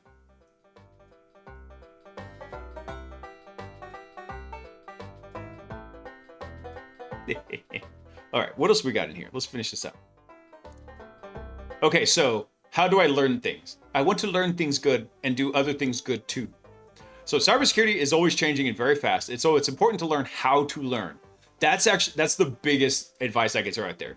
How to learn. I'm trying to teach my kids that from a young age because I honestly didn't learn that until probably I was well into my adulthood. Like really learning how to learn properly. So try to keep learning. Remember, especially because there's so many subspecialties. No one knows everything, and not every seasoned veteran has 30 plus years of experience. So consume as many resources as possible, and remember to keep your hands dirty when possible by doing things yourself. And below's a list of useful resources down here to check out. Let's see. Awesome security, awesome infosec. I love all the awesome repos. By the way, if there's anything you want to learn about, any topic, any framework, any language, whatever, just search for awesome noun. And it's going to come up with something. Awesome infosec, awesome security. There was even awesome Vue.js when I was doing some Vue.js development. Let's see. Podcast suggestions, Twitter accounts. I think I follow most of those people. So if you're into books, the best publisher by far is No Starch Press. Absolutely agree. Their books are high quality, interesting to read through, so I recommend focusing on more recent books, as technical books quickly become outdated, although the core concepts stay the same. Otherwise, a good place to start reading would be like the OWASP Top 10. That's usually where I recommend folks get started as well. OWASP Top 10 and the Burp Suite Academy, those will let you hit the ground running real fast. Also, checking out YouTube videos. Yeah. Let's see. So the journey is the fun part. So anytime I dive into something new and intimidating, I like a new project or a video game or a big book, the feeling of discovery is overwhelming and new, and a large world is the best part. So remember to enjoy it. Awesome closing advice. Love that one. All right. Let me mark that one as covered. All right. What do we got? Oh, wait. I already marked that one. Oh, wait. No, that one. Damn it. That was supposed to be research. This one is covered. What else did I have next in the list? Let's take a brief look at this. So there was Shai-Hulud NPM Word 3.0 came out. And I can't believe these just keep spawning everywhere. What does a joke become a dad joke? When it's apparent. Kill me. There's even meta repos. There's awesome repos of awesome repos. I hadn't seen those. That's awesome.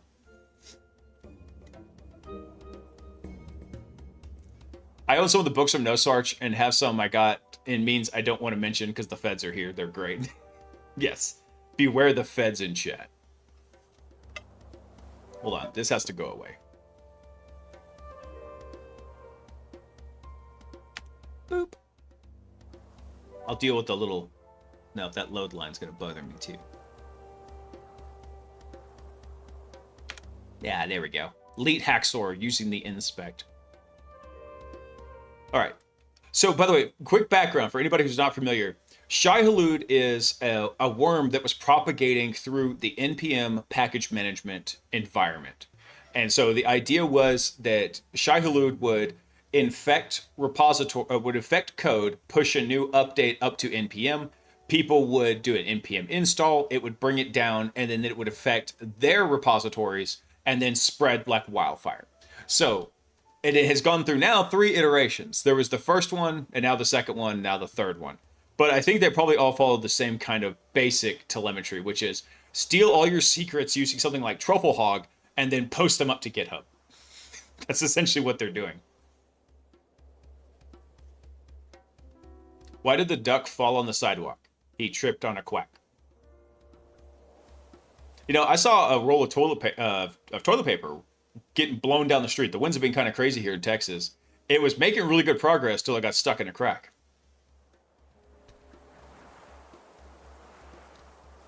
Yeah, you'll get that one on the drive home. Anyway, so now we're up to Shai-Hulud 3.0. The sandworm's back, but it's a new monster or just the same old tricks. Let's see. Let's see. So the latest variant was discovered in NPM package React Big Calendar.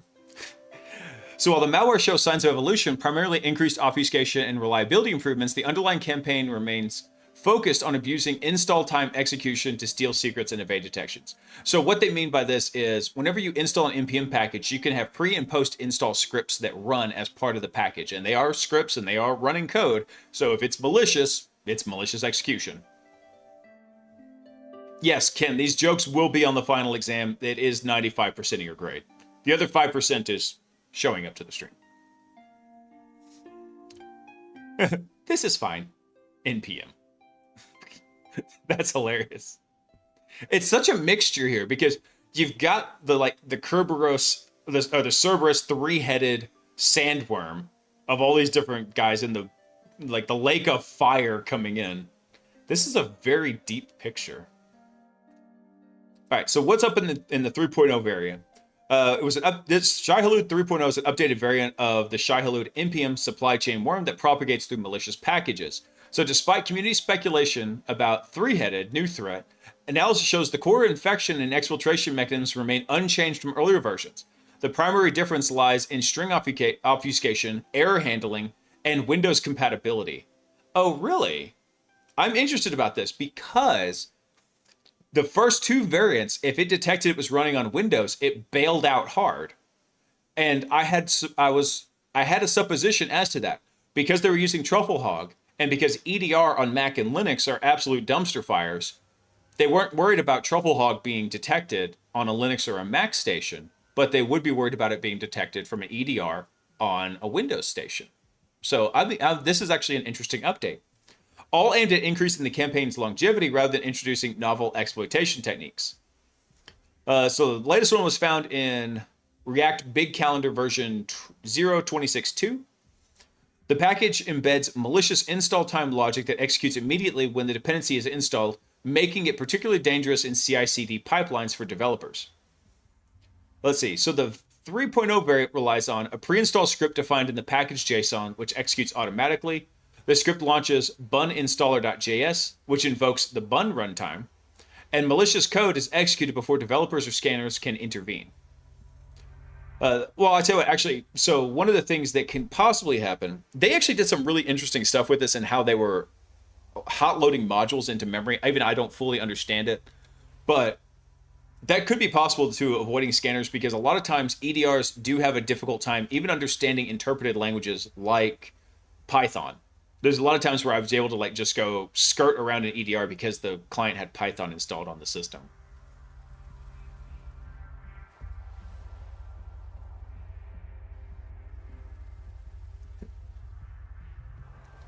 That's why it's not at Caesars anymore, dude. I was there for that one in 23, and I was like, really? That's what you're gonna call in? Anyway.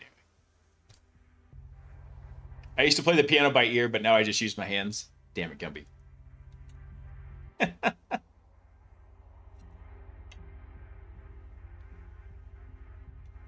Let's see.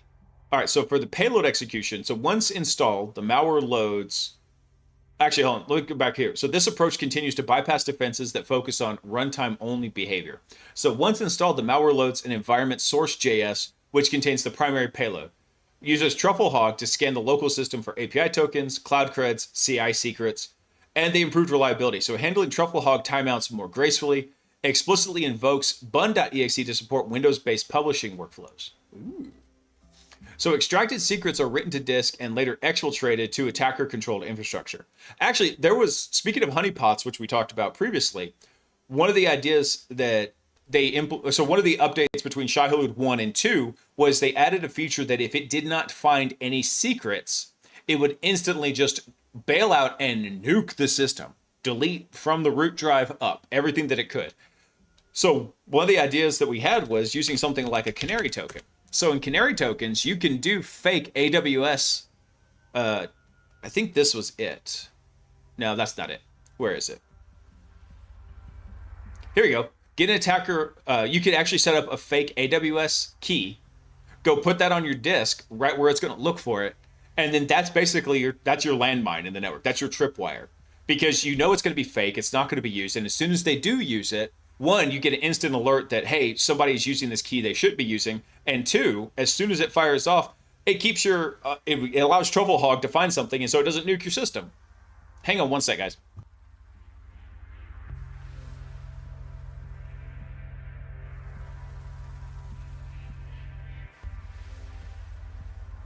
All right, I'm back. Sock had to tell me something real quick.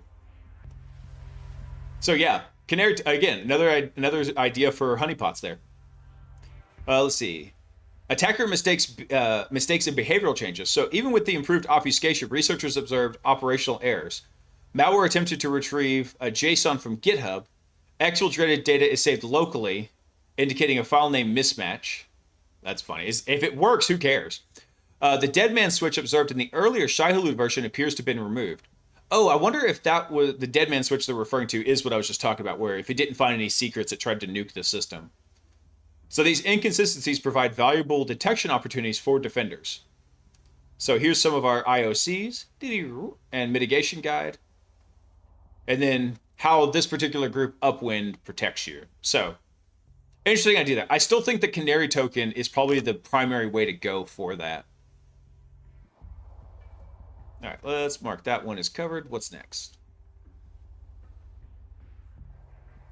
Agentic problems. Oh, here's something else from Embrace the Red. Oh, this is long, though. I don't think I'm going to be able to get through this one tonight. That's 133 slides. Yeah, I'm not getting through this one. Here, I'm going to link it to y'all if y'all want to check it out. Actually, I think originally this was from a YouTube video. Let me see. Yeah, this was from the 39th Chaos Computer Convention. So here, I'll drop a link to the YouTube video for everyone here if y'all want to check it out. But the guys that do the Embrace the Red stuff, they're super, super smart. There we go. So there's the video for everyone to go check out. Yeah. So this was the 39th Chaos Computer Conference. I think that's what the third C stands for. And so it's a big computer conference that happens in Germany, Dynamic. Let me mark that one as, I need to research that one some more. All right, let's see. What was this one? This was from Krebs on Security. The Kimwolf botnet is stalking your local network. Hold on. I got the opened in the wrong browser.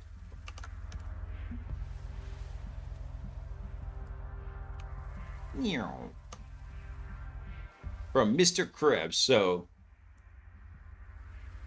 this story, so this is the Kimwolf botnet is stalking your local network. So the story you're reading is a series of scoops nestled inside a far more urgent internet-wide security advisory. The vulnerability at issue has been exploited for months already, and it's time for a broader awareness of the threat. Short version is that everything you thought you knew about security of the internal network behind your internet router probably is now dangerously out of date. Okay, so this is probably a router exploit that they're using. The past few months have witnessed the explosive growth of a new botnet dubbed Kimwolf, which experts say infected more than 2 million devices globally. The Kimwolf malware forces compromised systems to relay malicious and abusive internet traffic, such as ad fraud, account takeover attempts, and massive content scraping, and participate in a crippling denial of service attack capable of knocking nearly any website offline for days at a time. More important than Kimwolf's staggering size, however, is the diabolical method which it uses to spread quickly. By effectively tunneling back through various residential proxy networks and into the local networks of the proxy endpoints, and by further infecting devices that are hidden behind the assumed protection of the user's firewall and internet router. Residential proxy networks are sold as a way for customers to anonymize and localize their web traffic to a specific region, and the biggest of these services allow customers to route their traffic through devices in virtually any country or city around the globe. So the malware that turns an end user's internet connection into a proxy node is often bundled with dodgy mobile apps and games. Yeah, no kidding. So these residential proxy programs are commonly installed via unofficial Android TV boxes sold via third-party merchants on popular e-commerce sites like Amazon, Best Buy, Newegg, or Walmart. Again, why I was like, I don't want a smart TV. I don't have any smart TVs in this house, but I'm afraid one of them's going to break and I'm never going to be able to get another one. So these TV boxes range in price from $40 to $400 and marked under a dizzying array of no-name brands and model numbers, and frequently are advertised as a way to stream certain types of subscription video content for free. So there's a hidden cost to that transaction. As we'll explore in a moment, these TV boxes make up a considerable chunk of the estimated 2 billion systems currently infected by Kimwolf, or with Kimwolf. So, whole slew of items in Meow. Kimwolf is also quite good at infecting a range of internet-connected digital photo frames that likewise are abundant at major e-commerce websites. So in November of 2025, researchers from Quokka, I don't know if I'm saying that right, published a report detailing serious security issues in Android-based digital picture frames running the Uhail app, including Amazon's best-selling digital frame as of March 2025. Just tired of I'm tired of the internet of crap.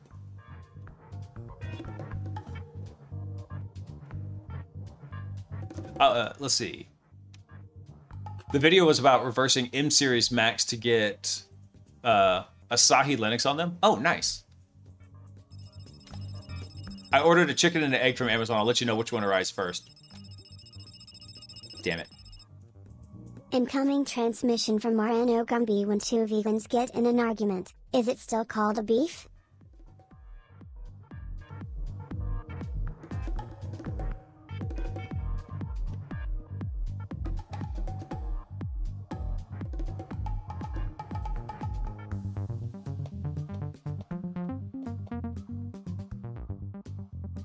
I want to say it'd be called a tofu.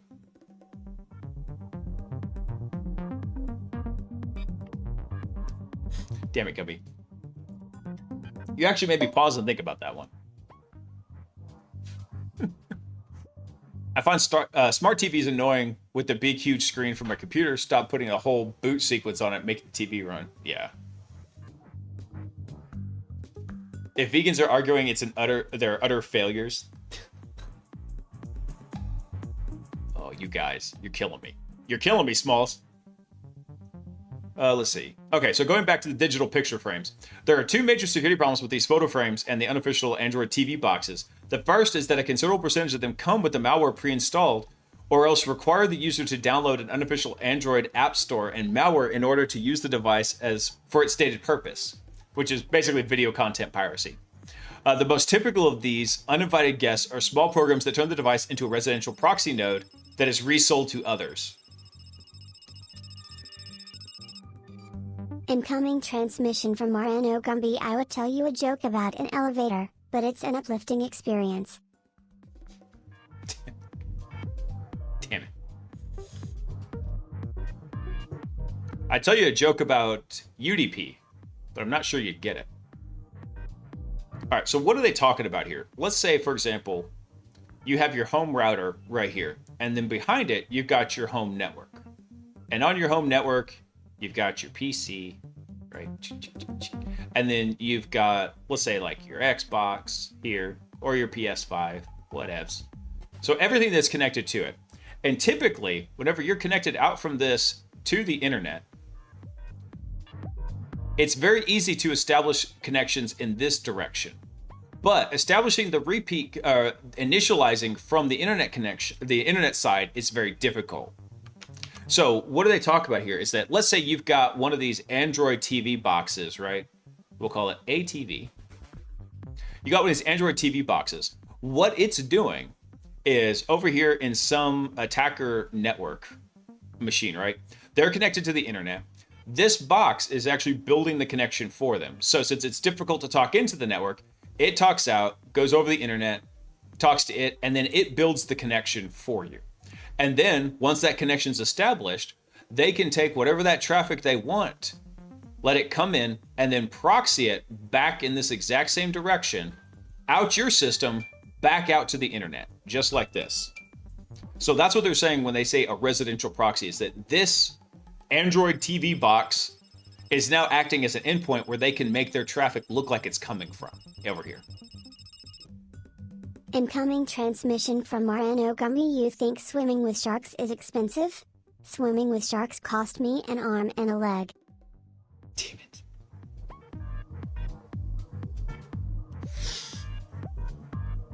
That is quite expensive, especially if you have US healthcare. Have you heard the joke about the sidewalk? No? It's been going all around town. Damn it.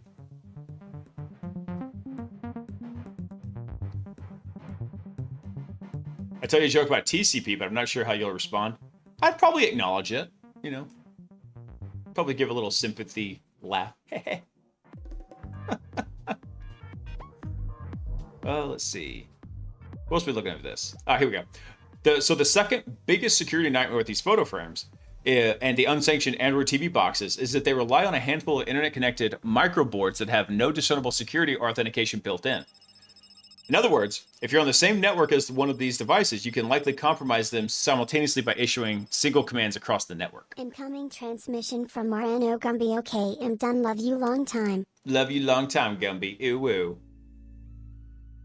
Oh, there's no place like 127.0.0.1. So the combination of these two security realities came to the fore in October 2025 when an undergraduate computer science student at the Rochester Institute of Technology began closely tracking Kim Wolf's growth and interacting directly with its apparent creator on a daily basis. So Benjamin Brunage is a 22-year-old founder of the security firm Synthient, a startup that helps companies detect proxy networks and learn how those networks are being abused. Very niche, okay. Conducting much of his research into Kim Wolf while studying for final exams, Brunage told Krebs on Security in late October of 2025 he suspects Kim Wolf was a new Android-based variant of Isora. Isora? Yeah, Isora. A botnet that was incorrectly blamed for a number of record-smashing DDoS attacks in late fall. So Brunage says Kim Wolf grew rapidly by abusing a glaring vulnerability in many of the world's largest residential proxy services. The crux of the weakness, he explained, was that these proxy services weren't doing enough to prevent their customers from forwarding requests to internal servers of the initial proxy endpoints. Oh, Lord. Incoming transmission from Marano Gumby. That car looks nice, but the muffler seems exhausted. So what he's saying here is, hold on, let me come back here. So what they could do while selling these residential proxies is coming through and allowing somebody to connect in from here and then talk back out to the internet, kind of doing this hairpin, right? The other thing that he's saying is, let's say you have a vulnerable picture frame sitting down here, right? So you've got your little, stick figure family doing their things over here. And you got your little stick figure dog, right? And so this picture frame, let's say it's vulnerable. It still has connected to your network, even if it's connected over the good old fans, right? You got the Wi-Fi's. When it's connected in here, what they're saying is now the attackers are actually able to use these residential proxies. And let's say it wasn't necessarily even in this. Let's say it was just someone has set up a residential proxy network and they're selling that service. So like, hey, yeah, I get a few free shekels. Okay, cool. Well, what they're doing is from those proxy providers, let's put them over here as the PPs. So from the PPs, right here, the proxy providers, they're allowing you to connect in that same way. So you got your external PP and your internal PP right here. This could be a legit service. You just got plugged into your network and you're selling this service to the proxy provider for them to connect to. So we'll make this one green. And they're doing the same thing. Traffic comes into them, and then they're routing it up to the internet, back through your network. Actually, technically it goes this direction here, but whatevs. It's bidirectional for the most part. And then in here, in theory, where it should go is back out to the internet. But in actuality, what they're saying is, no, we can come down here and we can tickle this little picture frame and then install our nice little malware on it. And now we've got a new malware endpoint sticking over here that we just stuck our PP in, and now it's infected with whatever little computer STD we've got.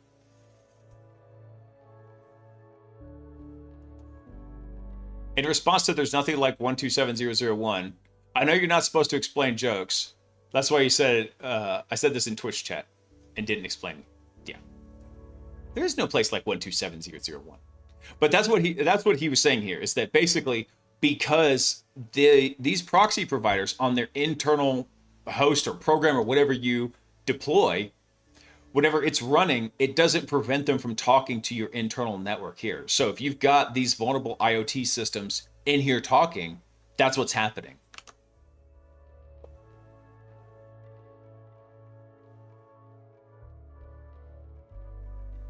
Local host. I get it. I gets it, dynamic. Well, let's see. Yeah, here we go. So the crux of the weakness he explained was that these proxy services weren't doing enough to prevent their customers from forwarding requests to the internal servers on individual proxy endpoints. So most proxy services take basic steps to prevent their paying customers from going upstream to the local network or proxy endpoints. So by explicitly denying requests for a local address specified in RC 1918, which are your NAT addresses, that's your 10.0.0.8, your 192.168/16, and your 127.16/12. These ranges allow multiple devices and private networks to access the internet using a single public IP address. So, however, Brundage discovered that people operating Kimwolf had figured out how to talk directly to devices on the internal network of millions of residential proxy endpoints by simply changing their DNS name. It's always DNS. It's always DNS. Incoming transmission from Morano Gumby. What country's capital is growing the fastest? Ireland. Every day it's Dublin. Oh, God.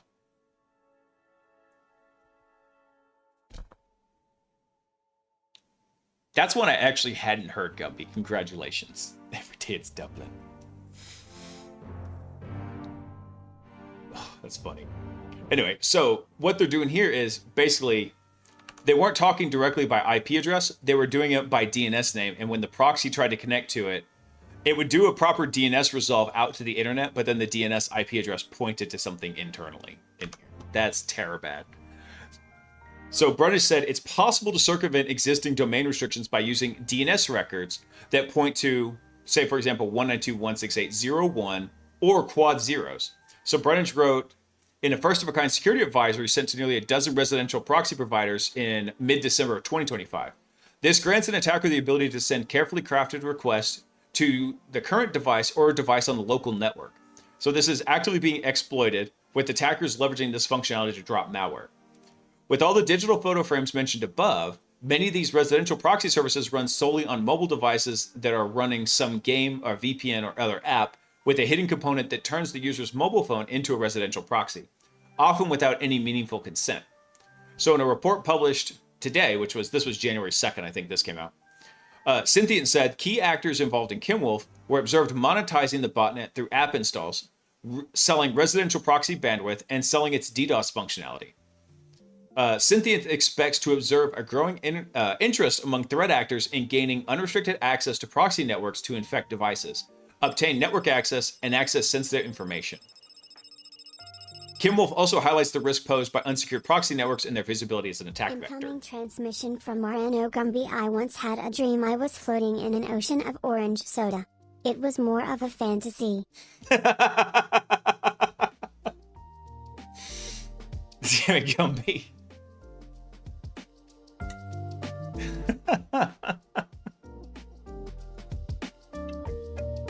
So the one type of joke that my wife, codenamed Sock, the supportive organized caregiver, she hates is when I come in and I start telling her a story and it sounds like it's the most legit story ever told.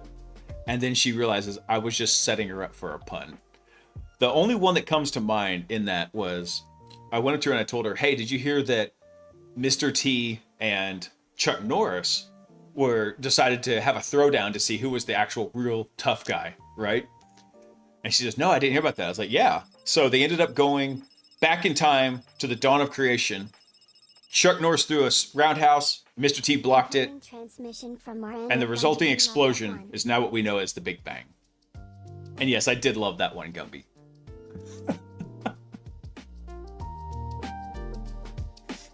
Oh, the Big Bang. Love that one. Oh, so there's another component to this, the Android debug bridge. Oh god, I bet that's on by default in so many of these things. After purchasing a number of unofficial Android TV box models that were most heavily represented in the Kimwolf botnet, Brundage further discovered the proxy service vulnerable was only part of the reason for Kimwolf's rapid rise. He also found virtually all the devices he tested were shipped from the factory with the Android debug bridge mode enabled by default. So if you don't know what ADB is, the Android debug bridge, it's basically God mode access onto that Android device. So they just left the God mode backdoor wide open on that system. Ugh. And they can't even blame vibe coding because this stuff was happening before vibe coding was even a thing. ADB is a diagnostic tool intended for use solely during the manufacturing and testing process because it allows the device to be remotely configured and even updated with new firmware, potentially malicious firmware. However, shipping these devices with ADB turned on creates a security nightmare because in this state, they constantly listen and accept unauthenticated connection requests. So for example, opening a command prompt and typing ADB connect along with the vulnerable device's local IP address will very quickly offer unrestricted superuser administrative access.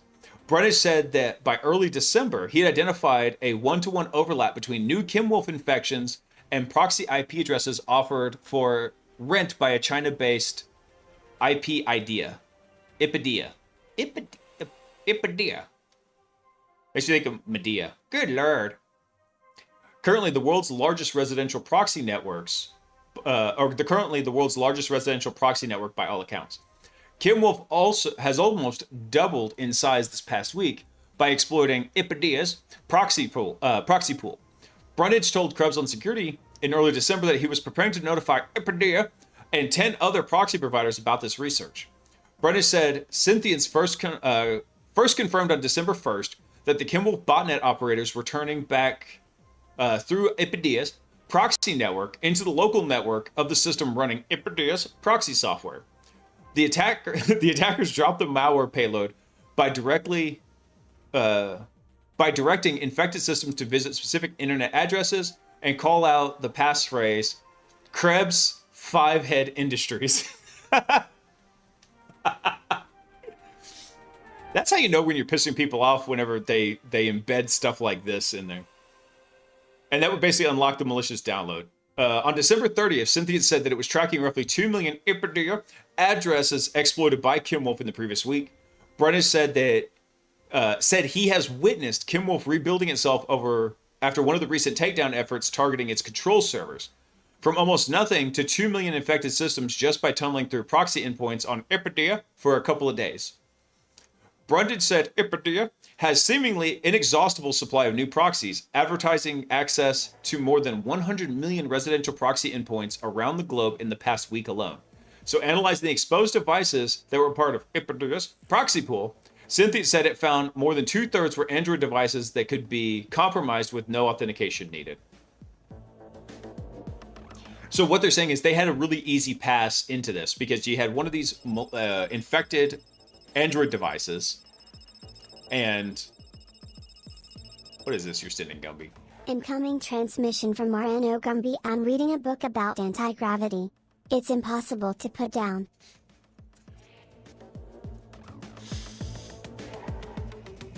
I can see why.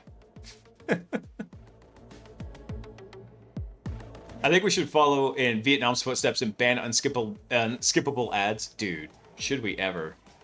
The ads are atrocious whenever I'm watching YouTube with my kids on the TV. Root access isn't automatically granted by ADB only if the device is already rooted. Did I miss something? These are cheap Android systems, Ken. They're probably already rooted. I mean, these are probably dirt cheap systems. And also, they're probably running sorely outdated Android, so finding an exploit to work with it is going to be a trivial matter.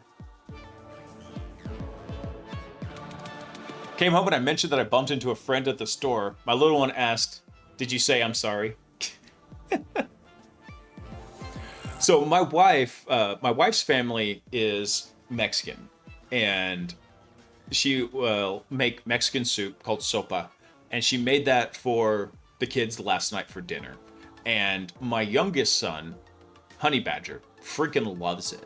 He loves soup so much. I don't know why. He's just a soup fiend. Anyway, so she is sitting there and she's in the kitchen. She's making it. I guess he smelled it and comes in and asks her. He's like, "Mommy, what are you making?" She goes, "I'm making sopa." And he goes, "Yay!" Just like that. And then my wife, thinking, "Oh, he's so cute," he's like, "Yay!" He goes, "No, Mommy, no. Yay!" He's like, Mommy, you're not putting the proper amount of yee into this. How great this is that you're making sopa for dinner." Too freaking funny. Kids crack me up. So, but anyway, so yeah, Ken, when they're talking about this, these are not like even like the older Pixels like I've got, right? These are ones that are like old, running ancient versions of Android. They're not running anything close to up-to-date or backported security patches or anything like that. So having ADB on those, you might as well have root access. I just like saying Ipadea. Ipadea. Let's see. I want to know where they're getting all their stuff from. But anyway, I think the idea here is that basically people are buying these cheap knockoff Android TVs and they're being plugged into Ipadea. And then basically these cheap Android knockoff TVs are also vulnerable and have ADB enabled. So then they're just pivoting right back to localhost and attacking them, rooting them, and installing the Kimwolf malware. That's what it sounds like is happening here.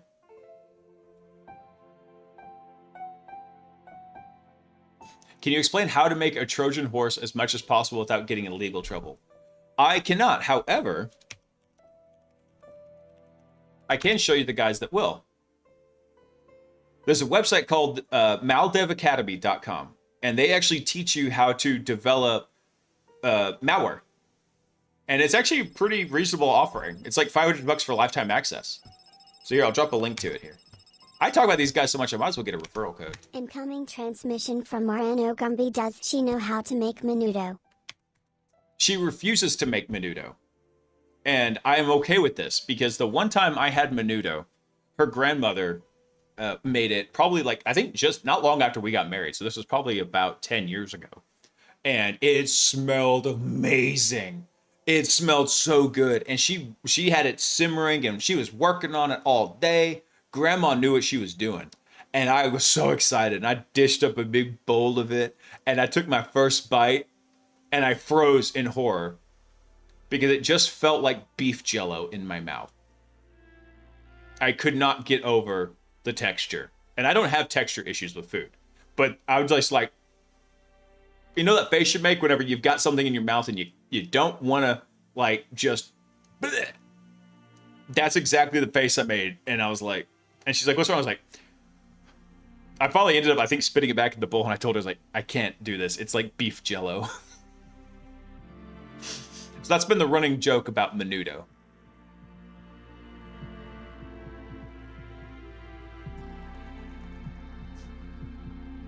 I used to make a lot of corny jokes, but then someone's told me stalking is a crime. Oh God, you guys, y'all are on a freaking bender today of dad jokes. All right, so what about this? Security notification and response. So after charting a tight overlap of Kimwolf infected IP addresses with those sold by Ipadea, Brundage was eager to make his findings public. So the vulnerability had clearly been exploited for several months, although it appeared that only a handful of cybercrime actors were aware of the capability. But he also knew that going public would give the vulnerable proxy providers an opportunity to understand and patch. It would only lead to more mass abuse of these services and additional cybercrime groups. So on December 17th, Brundage sent out a security notification to all 11 of the apparent affected proxy providers, hoping to give each at least a few weeks to acknowledge the address the core problems identified in his report before he went public. Many proxy providers who received the notification were resellers of Ipedia that white-labeled the company's service. Krebs on Security first sought comment from Ipedia in October in response to a story about how proxy networks appeared to have benefited from the rise of the Asura botnet, whose administrators appeared to shift from using the botnet primarily for DDoS attacks to simply installing Ipedia's proxy program amongst the other things.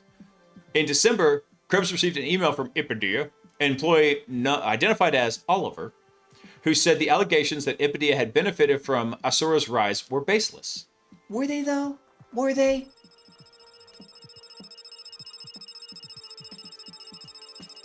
Hey, no problem, Tweet. It's a really cool site. Incoming transmission from Moreno Gumby. Menudo is made with beef stomach. It is so good. Yeah, it's made with beef jello. She didn't tell me the stomach part when I was going into it. And oh, no. Menudo's on the ban list. No. Well, let me see. So after comprehensively verifying IP traceability records and supplier cooperation agreements, we found no association between any of the IP resources and the Asura botnet. This is coming from the Ipedia folks. Nor have we received any notification from authoritative institutions regarding our IPs being involved in malicious activities. This is according to Oliver. In addition, for external cooperation, we implemented a 3-level review mechanism for suppliers covering qualification verifications. Okay. Resource legality, authentication, and continuous dynamic monitoring. God, that is just a word soup of BS. And this is to ensure no compliance risks throughout the entire cooperation process. I'm sure it was. You check the box, but someone's going to be right there to uncheck it. Ipedia firmly opposes all forms of unfair competition, malicious smearing in the industry, always participates in market competition with compliant operation and honest cooperation, and also calls on the entire industry to jointly abandon irregular and unethical behavior and build a clean and fair market ecosystem, according to Oliver. Meanwhile, the same day that Oliver's email arrived, Brundage shared a response that he'd received from Ipedia's security officer, who identified himself only by the name Byron. I love these names because I know that this is not their names. The security officer said Ipedia had made a number of important security changes to its residential proxy service to address the vulnerability identified in Brundage's report. Classic case of the left hand not knowing what the right hand is doing. By design, the proxy service does not allow access to any internal or local address space, Byron explained. The issue was traced to a legacy module used solely for testing and debugging purposes, which did not fully inherit the network access restrictions. Under specific conditions, which obviously they found, this module could be abused to reach internal resources. The affected paths have now been fully blocked, and the module has been taken offline, according to Byron. Byron told Brundage Ipedia also instituted multiple mitigations for blocking DNS resolutions to internal port ranges, so the RFC 1918 addresses, and that it would be blocking proxy endpoints and forwarding traffic on high-risk ports to prevent abuse of service scanning, lateral movement, and access to internet services. Incoming transmission from Moreno Gumby. I have a horse named Mayo, and Mayo neighs.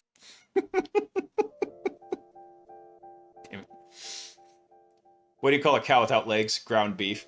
Actually, it's funny because a lot of times whenever we're driving through the countryside and we see cows laying down, I'll make that joke to my son. Hey, it's like, hey, look, ground beef. Or they'd be walking. And then he's like, hey, daddy, look, walking beef.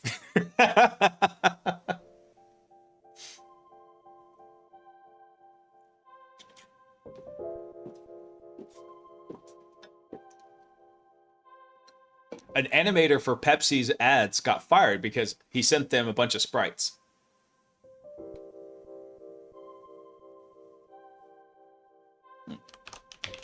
Who owns Sprite? Yeah, that'll do it. They're owned by Coca-Cola.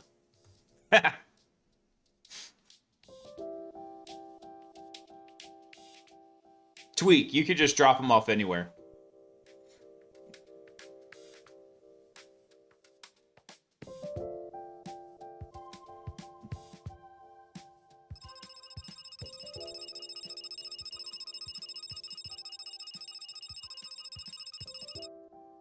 Incoming transmission from Moreno Gumby. If April showers bring Mayflowers, what do Mayflowers bring? Pilgrims. Pilgrims. I knew that joke. I probably have heard most of these jokes the guys are telling here too. They're just sending the punchline along with it. You guys are freaking killing me. I missed the Wednesday night news stream because of shenanigans like this. Although we do this crap on the Saturday and Sunday streams also. Let's see. All right, so going on here. So the idea here is that Byron, which I'm saying with massive air quotes, has said, hey, we've instituted a bunch of new changes. And this came in after Oliver said, there's nothing about it. This is baseless. You're defaming us. And we call for better cooperation in the industry. Yeah, good job there, Oliver and Byron. Brundage said Ipidia appears to have successfully patched the vulnerability he identified. He also noted that he never observed the Kim Wolf actors targeting proxy services other than Ipidia, which has not responded to requests for comments. Riley Kilmer, the founder of Spur.us, a technology firm that helps companies identify and filter out proxy traffic, Kilmer said Spur has tested Brundage's findings and confirmed that Ipidia and all of its affiliate resellers indeed allow full and unfiltered access to the local LAN. RIP.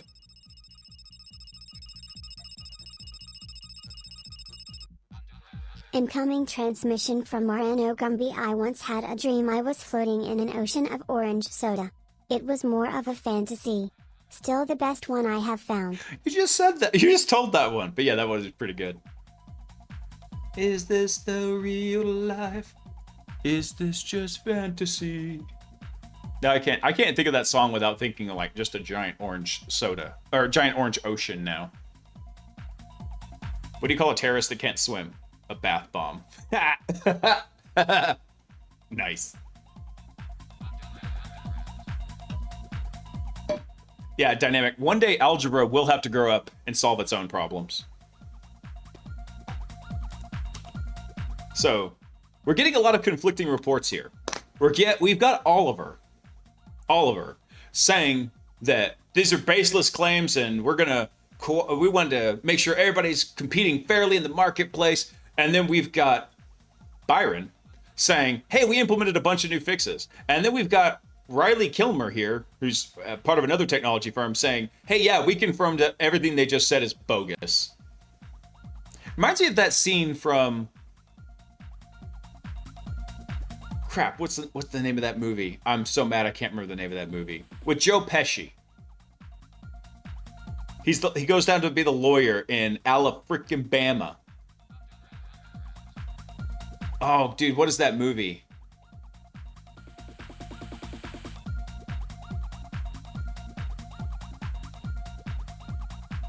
It's gonna drive me insane. I love that movie too.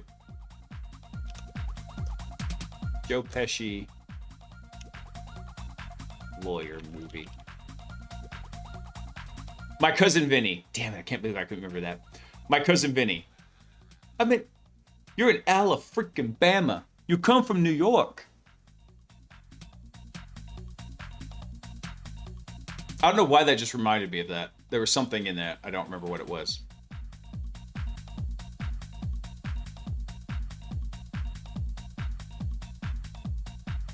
New York, right? There was something in this statement that reminded me of that movie. I don't remember what it is now.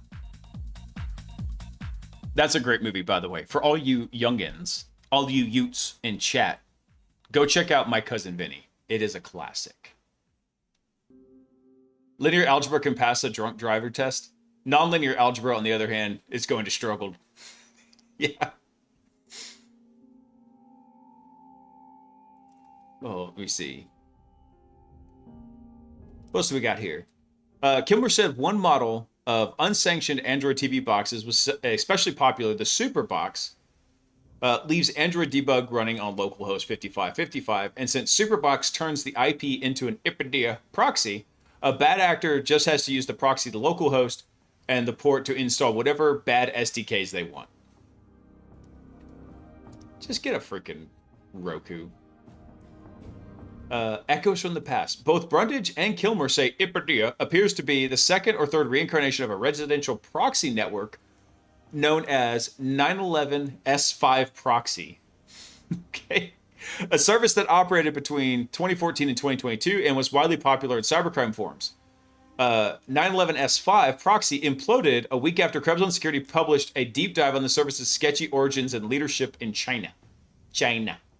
In the 2022 profile, we cited a work by researchers at the University of Sherbrooke and Sherbrooke.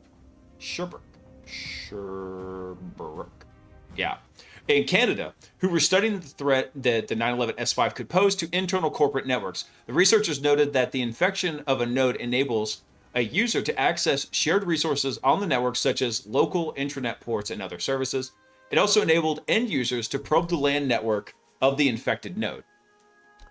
Using the internal router, it would be possible to poison the DNS cache of the LAN router of the infected node, enabling further attacks. RIP. 911 S5 initially responded to our reporting in 2022 by claiming it was conducting a top-down security review of the service, but the proxy service abruptly closed up shop just 1 week later, saying a malicious hacker had destroyed all the company's customer and payment records. Oh no. I'm sure that's exactly how it happened. In July of 2024, the U.S. Department of Treasury sanctioned the alleged creators of 911 S5, and the U.S. Department of Justice arrested the Chinese national named in the 2022 report. Kilmer said Ipidia also operates a sister service called 922 Proxy. Oh, they're just incrementing a little bit. Which the company has pitched from day one as a seamless alternative to 911 S5 Proxy. They're just not even trying to hide it. You cannot tell me they don't want 911 customers by calling it that, according to Kilmer. It's too funny.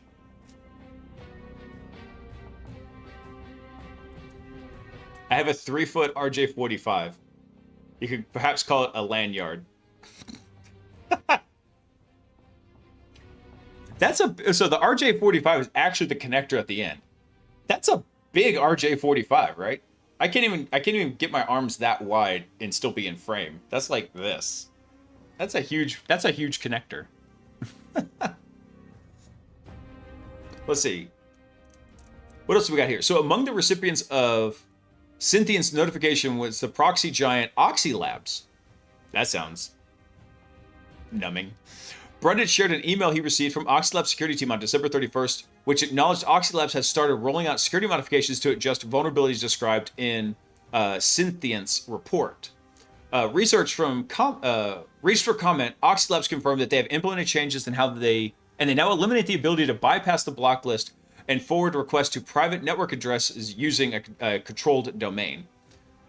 But it said that there's no evidence that Kim Wolf and other attackers exploited its network. Well, if you're not collecting telemetry, of course there's no evidence. I'm not saying they don't, I'm just saying that's one way to get around that. In parallel, we reviewed the domain identified in the report, the reported exploitation activity, and did observe traffic associated with them, according to an Oxy Labs statement. Based on this review, there is no indication that our residential network was impacted by these activities. Well, they didn't want to take you offline. They wanted to abuse you. You can't kill the host if you're the parasite.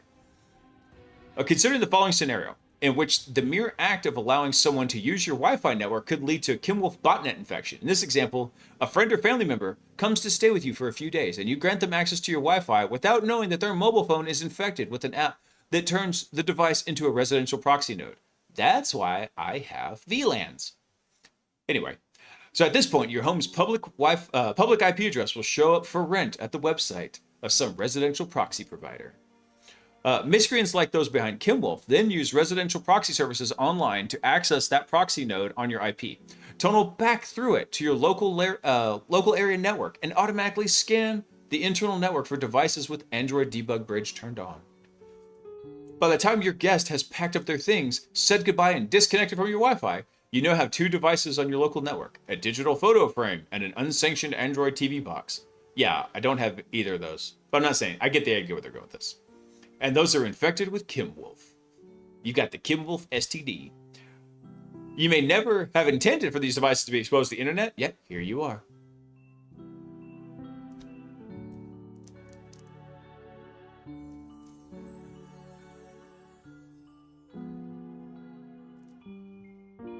Could you sue someone in that scenario? I mean, the bigger problem tweak would be just how do you prove it? How do you prove that, like, this is how this infection happened, right? And this is a fairly plausible scenario. Like, hey, imagine your parents running some outdated Android device, and they've installed some, random Sudoku game from the App Store. This is a very real scenario. That's why I have a guest Wi-Fi that's not connected to anything. Incoming transmission from Moreno Gumby. Why do people keep on making jokes about the Twin Towers? Because they go down so well. No, Gumby. Bad Gumby. I have a follow-on joke, but I'm not going to say it. Never mind. Anyway. What else we have here? So here's another nightmare scenario, another possible nightmare scenario. Attackers use their access to proxy networks to modify your internet router settings so that it relies on a malicious DNS server controlled by the attacker, allowing them to control where your web browser goes when it requests a website. Think that's far-fetched? Recall the DNS changer malware from 2012 that infected more than 500,000 routers with search hijacking malware and ultimately spawned an entire security industry working group focused on containing and eradicating it. I don't remember that one.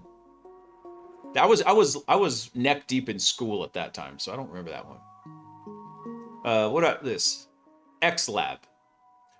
Much of what was published so far on Kimwolf has come from the Chinese security firm XLab, which was the first to chronicle the rise of the Asura botnet in late 2024. Incoming transmission from Moreno Gumby. Why were the Twin Towers mad?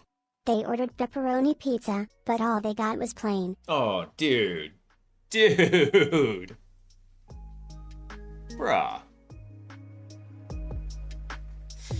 That's so bad.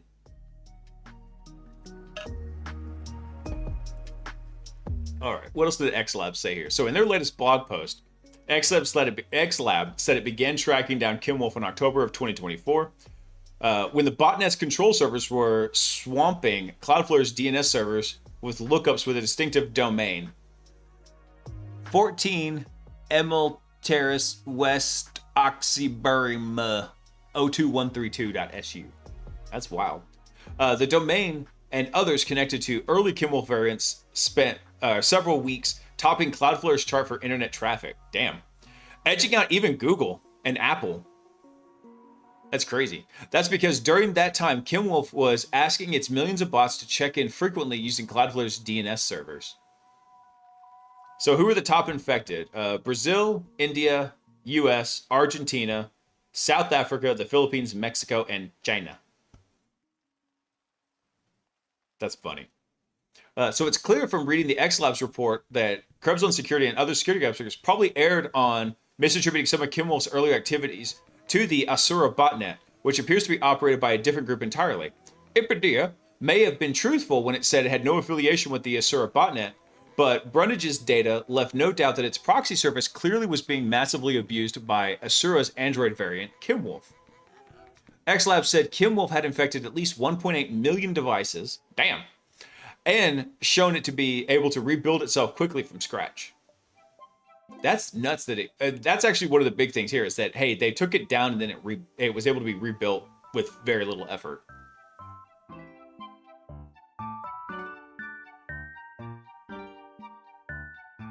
Let's see. Analyst indicates that Kimwolf's primary infection targets are TV boxes deployed in residential network environments.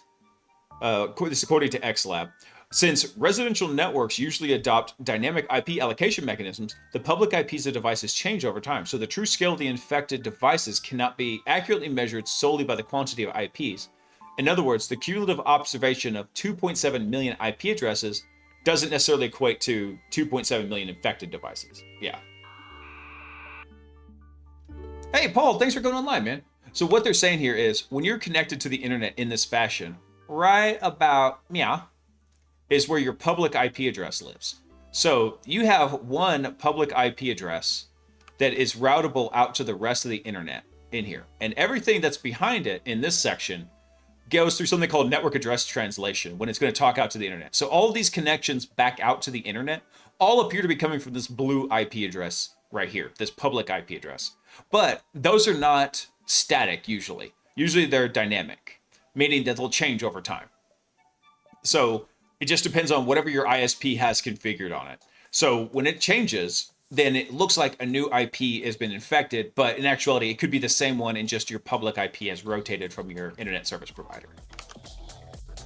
So they're saying, but what this does tell you is that you have a high-end value of, at most, it was 2.7 million. The chances are it's probably much lower than that, probably 80% of that value. So you're talking probably about 2 million, 2.1 million. XLab said measuring Kimwolf's size is also difficult because the infected devices are distributed across multiple global time zones. So affected by time zone differences and usage habits, such as turning the TV off at night, these devices are not online simultaneously, further increasing difficulty of comprehension. XLab also noted that Kimwolf's author showed an almost obsessive fixation on yours truly, meaning Krebs, apparently leaving Easter eggs related to my name in multiple places through the botnet's coded communications. I think this originally, I think it might have even been Solstice shitposting about this on Twitter is what actually got me going on this. Caution. A virus has been detected. Hey, Slyborg! S1Y_B0RG virus detected in the network. I love how it reads your name, Slyborg, because it always just like reads out the alphabet soup. What's going on? Welcome in, all you beautiful raiders. We are talking about a fairly lengthy article from good old Mr. Krebs on security. So, happy to be back. I haven't had a Wednesday news stream in a couple of weeks just because it was low news cycle. We had the holidays and everything else. So, happy to be back to it. Yeah, so to catch everybody up, what's happening here is there was a big whole kerfuffle happening around residential proxies being set up in people's homes. Some of them with their knowledge and some of them without. Often, typically, it looks like without. Also, Hunter, thanks for coming online. And so what's happening is these proxies, let's say it's denoted in P here. So PP is the proxy provider. Little PP is what lives in your network somewhere and is providing this guy the ability to resell connections to anybody through your home internet right here. But what they found out is through some DNS shenanigans, you could actually talk to internal devices. So what they were doing was a lot of times, whatever PP here was, the little PP, was actually part of what should have been innocuous devices like Android TVs. And most of the time, those devices still had Android Debug Bridge enabled. So they were using these proxies to then pwn the boxes with ADB Bridge enabled, with Android Debug Bridge enabled, and then installing malware on them, basically a malicious SDK for Android, and then using that to build the Kimwolf botnet. So it's a very interesting read. Here, hold on. I'm going to drop the article for anybody who wants to take a look at it. It's not little PP, it's average sized.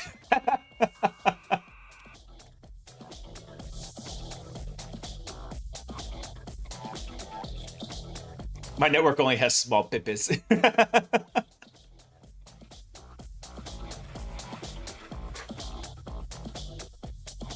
Oh yeah. So anyway, that's what we've been going through. Is we're doing a little bit of reading of a post-mortem about how this kind of attack has been happening and spreading. And really the biggest takeaway from it is, I think they said they did a takedown of Kimwolf, or maybe it was Asura, one of these botnets, and it was able to be redirected and spun back up in no time. And it appeared to be because of the way these residential proxies were working.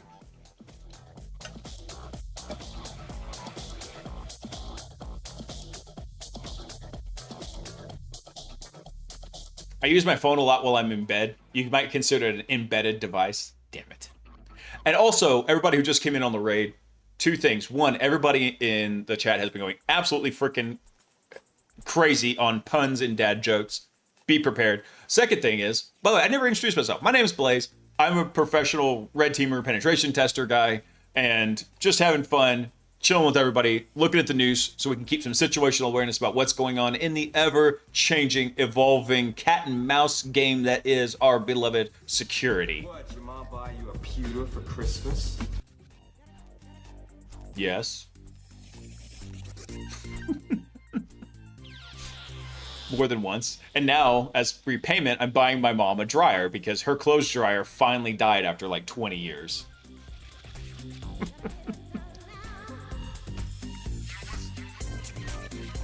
Oh yeah, so this shirt is, I'm not procrastinating, I'm doing side quests. Slyborg, my wife got tired of all my like 10 and 15-year-old t-shirts that were like my nerdy shirts that I loved and I wasn't going to throw away and have holes in them and, you know, engine stains and whatnot. And so she finally acquiesced and she's like, you can go pick out like a whole bunch of new nerd shirts and that'll be your Christmas present. So that's what I got. Let's see. Oh, bye. Let me catch up on the stream here. Predict and maybe Javier, Jay, and Samantha. Thank you all for coming online. Welcome in. I hope everybody's having a fantastic Wednesday. I was sick yesterday. Thankfully, I was just able to sleep it off. My sleep tracker was like, I just came back from a business trip. I was in Las Vegas for a week. And when I came back from that trip, my sleep tracker was like, bro, you have 10 hours of sleep debt. You're more than a night in debt in sleep. And then from being sick and sleeping all day yesterday, I chopped like 5 hours off that. Incoming transmission from Moreno Gumby. Why is the Tower of Pisa leaning? Cause it has better reflexes than the Twin Towers. Dude.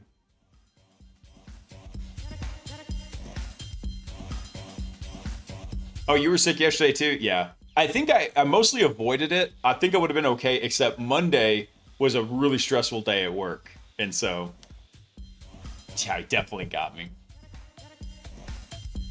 I did not gamble one single dollar while I was there. Dynamic. No, I know better. I have a degree in math, and so I know all the probabilities, and I know exactly how badly I'm going to lose. So I just don't even mess with it. Anyway, so as we're reading through this article, what's funny is it looks like the guys that wrote the Kim Wolf infection SDK to install on all these Android devices actually left a whole bunch of like Easter eggs in there poking fun at Krebs on security. So our investigation found that the author of Kim Wolf showed an almost obsessive fixation with the well-known cybersecurity investigative journalist Brian Krebs, leaving Easter eggs related to him in multiple samples. So for example, in this sample, the domain fuckbrienkrebs.com is embedded in both its UDP and Mac ENC attack methods. That's hilarious. That's how you know you're doing something right, when you're pissing them off like that. The console output also had the text Krebs 5-head fan club directly appear. Literally, the Krebs big forehead fan club. Besides this direct tribute, there is love hidden deeper. The C2 domain we took over is fuck you Krebs1.BrianKrabs.Sean O'Brien SS something social security number redacted, which hides a mystery of Sean O'Brien likely corresponds to Krebs' actual address and social security number. Such behavior is called sussing fan in the cybersecurity world. Truly chilling. That's funny. That's freaking hilarious.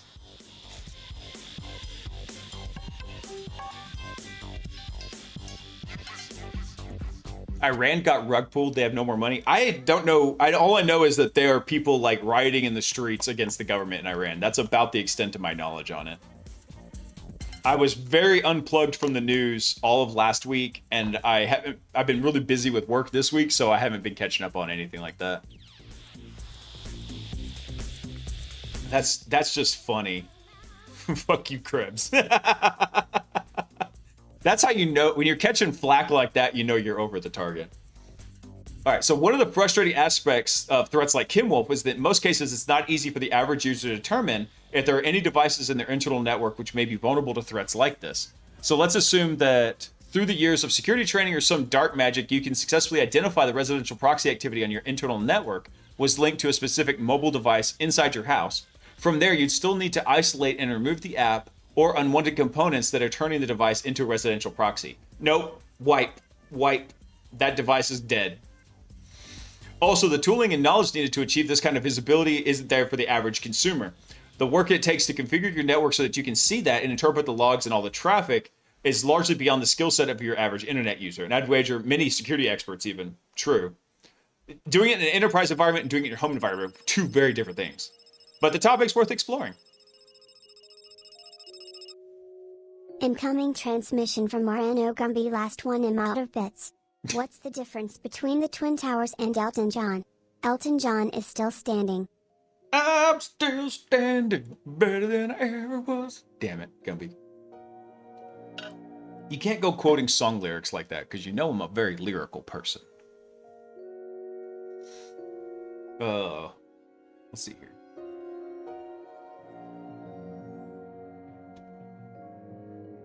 When the Arab leaders get enough generations, we'll soon have Shaw 256.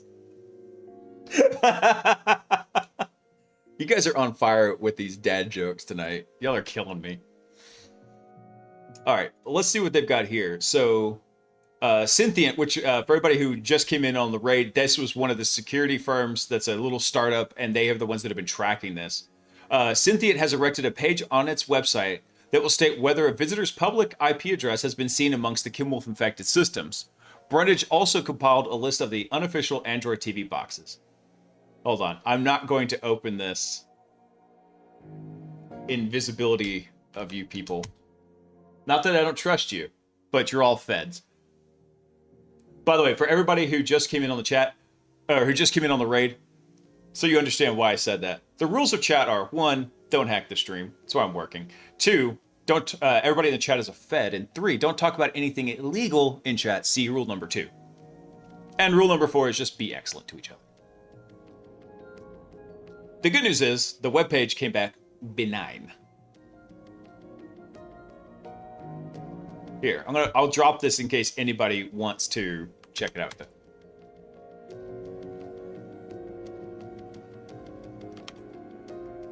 That's a dirty lie tweak, because they don't even exist. That's a psyop. Oh, that is actually a really handy page there. Let's see. Oh yeah, so let's look at here. Brundage also compiled a list of all the unofficial Android TV boxes that were most highly represented in the Kimwolf botnet. So if you own a TV box that matches one of those models or names, please just rip it out of your network. If you encounter one of these devices on your network or your family member or a friend, send them a link to the story and explain why they shouldn't be doing that.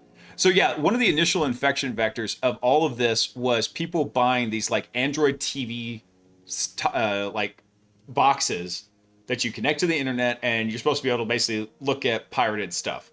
So yeah, but you gotta remember, most things aren't free. You're usually the product. And in this case, you were the product of being the residential proxy. So don't do that. I cannot encourage anybody to sail the high seas. Oh, we got some Akamai chiming in here. And he's a Chad. Chad Seaman is a principal security researcher at Akamai Technologies, and said he wants more consumers to be wary of these pseudo Android TV boxes to the point where they avoid them altogether. Word. I want consumers to be paranoid of these crappy devices and their residential proxy schemes. We need to highlight why they're dangerous to everyone and to the individual.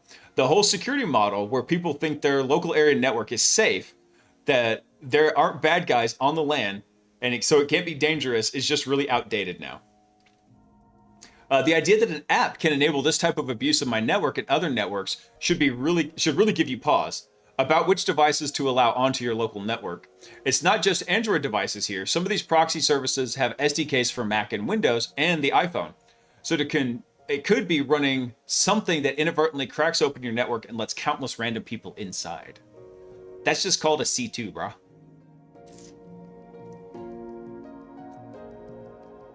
I want to buy a bunch of these devices that are subsidized by proxying and just root them and turn them into really cheap home servers. I mean, you could do that. I mean, at that point, you might as well just go get a Raspberry Pi, though. How much do these things cost? Hold on. Did they list the prices up here? Let me see. What were they selling these things for? Looks like anywhere between 130 and 40 bucks. So yeah, you can just go get a Raspberry Pi and do it yourself.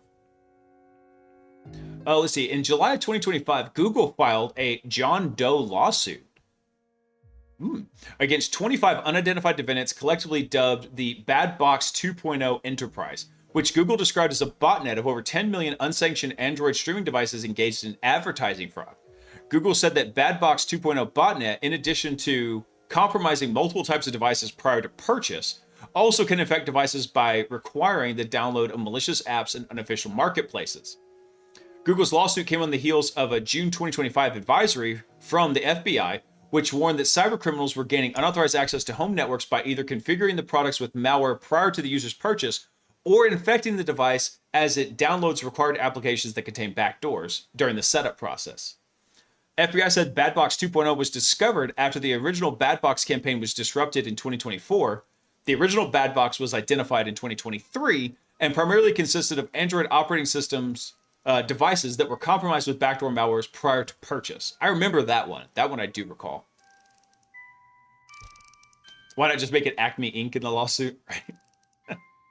I've never heard of a John Doe lawsuit. Then again, I just enjoy legal banter. I don't study it.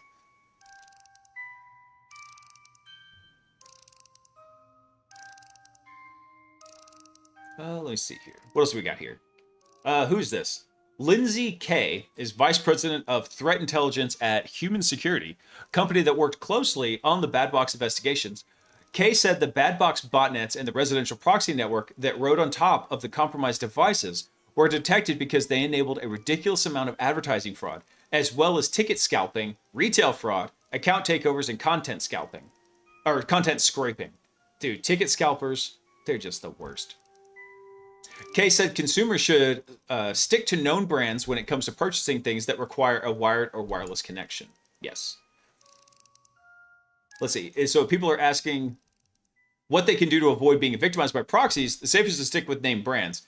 Anything promising something for free or low cost, or giving to you something that's nothing, just worth it. And be careful about what apps you allow on your phone. True. Many wireless routers these days make it relatively easy for to deploy a guest wireless network on the fly. Yada, yada, yada. Okay, that's basically the end of it here. The end of it is, don't do dumb things on your network. That's the gist of it. Oh, wait, hold on. I want to leave that one up. Come back. No. I'm pushing all the wrong buttons. There we go. Let's see. Let's do one more, because I had a whole bunch in here. This one, let's see. That was covered on the stream. What else we got? Oh, I got two left here. Ooh.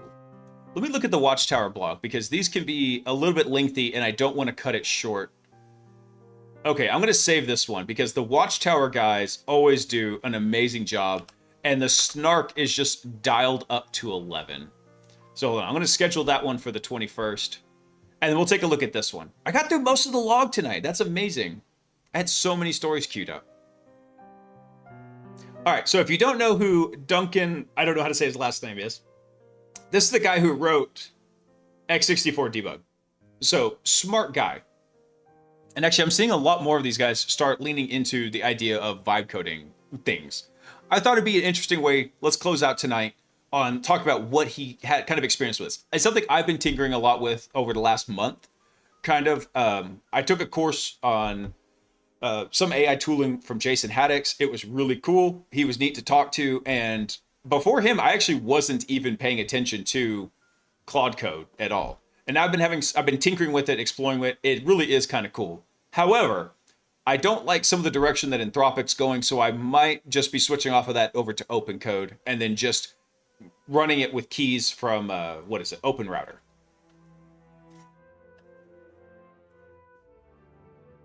But I wanted to see kind of what his impressions of this were, since I've been tinkering with it a lot. Typically, when I've got it making stuff for me, it's more or less throwaway code. It's stuff that I don't really care to have stored anywhere. Or it's like a one-time use piece of code. And I think the biggest takeaway that a friend recently told me is that because of the advent of coding agents, code has gone from being very expensive to being really inexpensive now. Code is cheap. I'm just going to do dumb things anyway.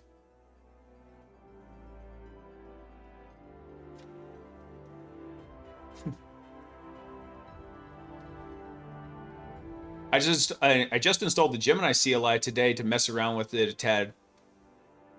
Free inference. Oh yeah. I should go test that one out because one of the guys hooked me up with a pro subscription to to Gemini. So yeah, I should go check that one out.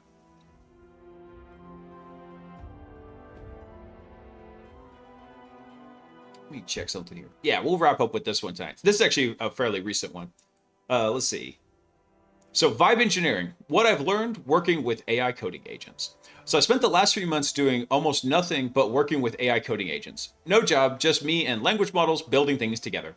What follows is everything I wish someone had told me when I started. The mindset shifts, the hard-won lessons, and the techniques that actually worked for me. Fair warning, if you tried ChatGPT for coding in 2023, decided this can't code, and haven't looked back, you're operating on out-of-date information. Things have changed a lot. Agents aren't just loops, and that's fine. Agent has been the word of 2025. I always found it confusing what even is an agent. It felt like a marketing hype until I came across Simon Wilson's definition. An agent runs tools in a loop to achieve a goal. And that's pretty much it. That's what an AI agent is. That's it. Really abstract, very simple. What surprised me is that from an engineering perspective, these agents are really lame. It's literally just a loop. User input goes to the LLM, response comes back, maybe some tool calls, results go back in the loop. You keep going. That's the whole thing. But that's actually really nice because it means these systems aren't magic. They're just harnessing the power of models that are increasingly capable when given the right setup. And yeah, and that's basically what we've seen during all of the Hackbot development, is that basically all the Hackbot agents are designed to execute in a loop. And a lot of times they're just error correcting loops. Well, let's see. The caveat is you need state-of-the-art models. You need state-of-the-art models. This is the first time I've brought something that costs $100 a month, except for my rent.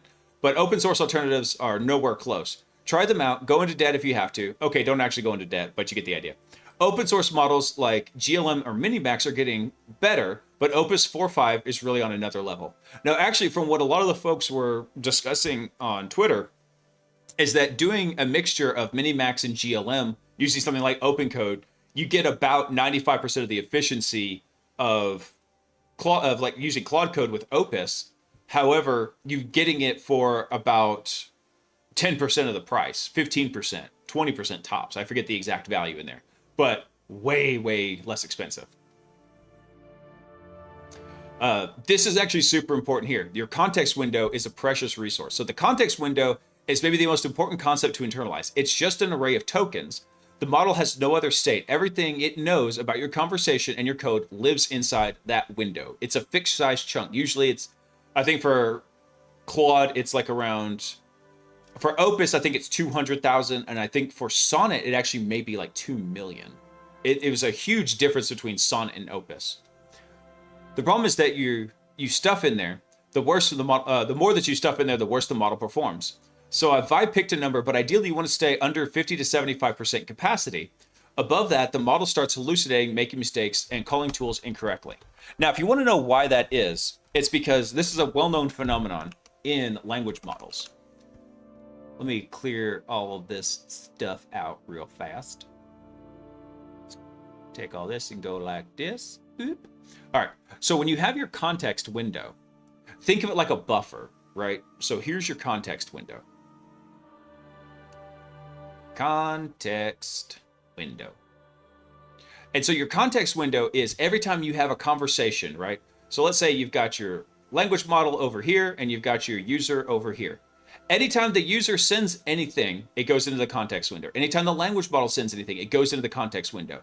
And it just starts filling up. It starts adding. Once you start getting to about the 50 to 75% mark, even up to 100% right here, you start getting what's called blind spots in the context window. It's a well-known phenomenon and nobody's quite sure why it happens. But once you start getting above that 50% mark, it starts becoming really easy to lose data. And so data that should be readily accessible because it's in the context window starts disappearing.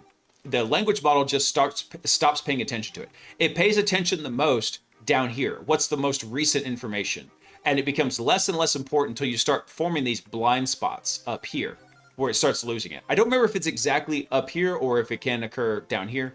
But anyway, once the context window starts expanding, the stuff that's the newest gets weighted the most, and the stuff that's oldest starts getting weighted less and less and less until finally it just completely disregards it. That's what he's talking about when he says the context window is a precious resource. So the question you should be asking yourself is, what even is my context? So current tooling is terrible at answering this. Copilot, for example, puts 30,000 tokens into the context by default. Even for the simplest project, that's 15% of your money gone before you're even done. That, by the way, this includes everything like all your user requests and all your prompts. So if you've got system prompts in here, all those are going into it as well. So system prompts, user requests, everything in here is going into the context.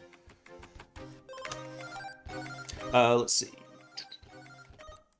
Look what he says here. So Geoffrey Huntley recently compared it to a Commodore 64. I'm too young to have used one, but I had a Windows 98 computer with 20 megs of RAM. That's the right mental model.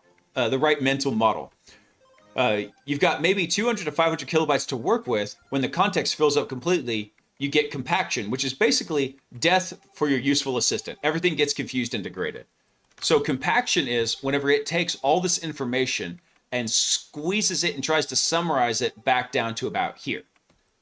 That's when it compacts. So if you ever worked with Claude Code and it starts saying, hey, I got to compact this conversation because it's gotten too long, it's going to disregard some of the stuff. So some of the stuff is going to be kept. And let's say like the stuff in red here is going to go away.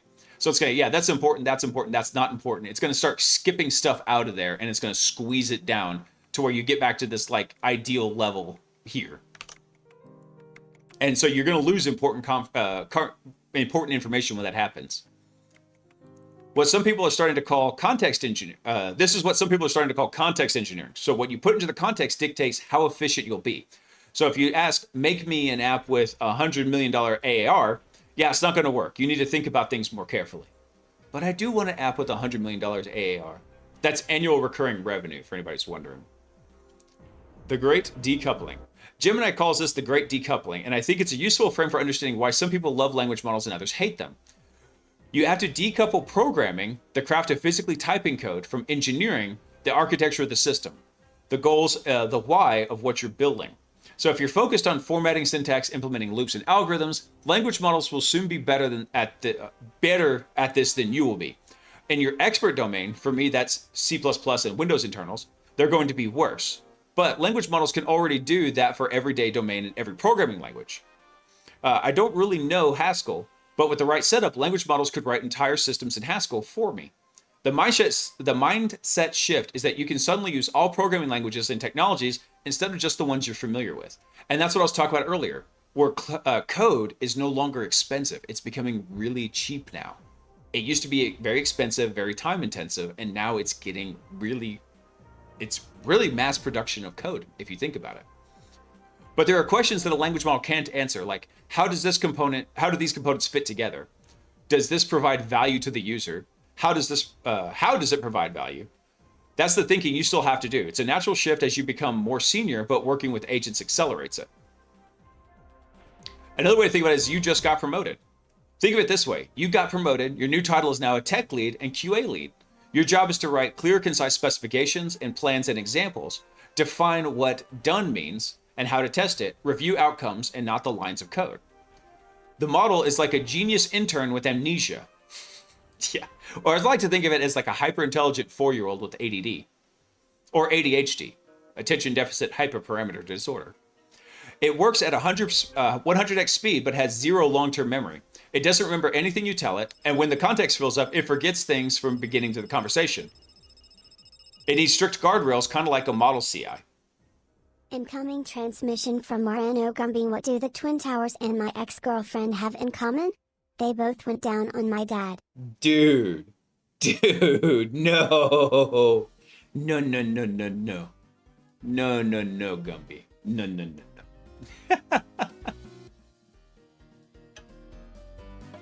Bro. You with these Twin Tower jokes tonight. All right, here we go. Actually, I guess this is where my buddy got it from. The big mindset shift is code is now extremely cheap. So if you want a UI that displays what files are being edited on a system in real time, I can get that in 10 minutes. If the model messes up your project, just revert and try again. You spend $10 instead of 8 hours coding by hand. For a long time, when I wrote something, it was my baby. My blood, sweat, and tears went into it. I didn't want to delete it. Now I need to change thinking. I can throw out a whole project because I'm not invested in the same way. This has been the hardest part for me, letting go of the details and trusting this system with my precious code. No, my code is precious. It's my baby.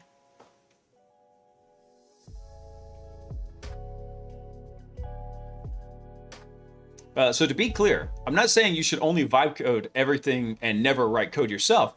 It's more that your default mode has to change. If you need to dig into details or debug tough issues, you still do that, but the default mindset shifts. Let's see, what does he say here? Stop fighting the model. So one of the most common mistakes I see people is fighting the model. You have to stop. When you watch it work, you get a tendency to micromanage because you feel like you own this code. If you catch yourself thinking things like, that's not how I would do it, the variable names don't follow my convention, fixes formatting by hand, or reviews every single line of code, that is fighting the model. It's counterproductive, you'll work slower. That's why when people say AI makes me slower, it's because they're making themselves the bottleneck in the process. You could have 30 agents working for you simultaneously. You cannot watch all of them and micromanage each one. You wouldn't do this with your human team either. So instead, write a better harness. So if you have tests and the model does something wrong, revert, write a better test, let the model try again. It'll see this failed and implicitly do what you want because you gave it better feedback. And for variable names and formatting, make a linter rule that automatically fixes everything. The model will edit, build, see, variable name doesn't follow convention, and fix it. One extra step, but then you get the code you really want. Yeah, as much as I actually I think linters are annoying, that is a good approach for that. Wrong approach entirely? This means your plan was bad. You didn't explain it properly. Delete the code, go back to planning an architecture better, and let it rip again. You can do something else in the background while it works. That actually is my favorite part. Incoming transmission from Marano Gumby. I keep telling this joke about the plane that crashed into the Twin Towers. It's a shame it never lands.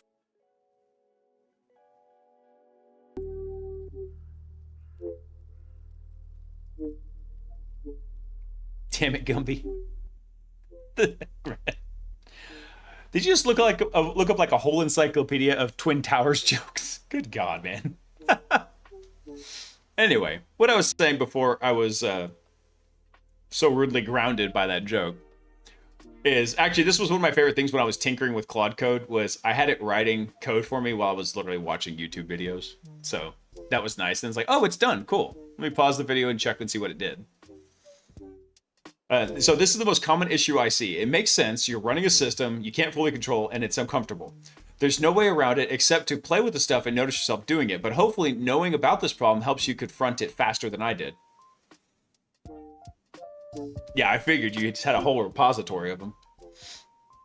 The project setup is everything. Your project setup is probably the single most important human time investment you can make. Hard requirements. Your project has to build, test, and lint in a single command, with no README that says, pass this flag, or a set library path manually. Incoming transmission from Marano Gumby. Grounded. Yeah. Pun intended. Pun intended, Gumby. So you put that in a configuration file once and make a single command thingy that works. So let me read this again. Your project has to build, test, and lint with a single command. No README that says pass the flag, or set this library path manually. Hey, Nico Man, thanks for coming online. Welcome in. Hope you're having a fantastic Wednesday. Or Thursday, depending on your time zone. I get a lot of folks outside the US. Y'all are all welcome. I love it. So, speaking of which, so when this part was happening here, basically saying you can set your agents to run and do something else in the background, I kind of went down a rabbit hole while I was in Vegas and just started watching all these videos on Japan. And now my YouTube feed is just flooded with, like, Japan videos. I don't know why. I was like, oh yeah, cool. Let me watch one more video on Japan. Before I know it, 4 hours have passed. Well, I've been sitting there coding and watching these Japanese videos, and I'm like, now it's just my entire YouTube feed. It's like, okay, I fed the algorithm wrong.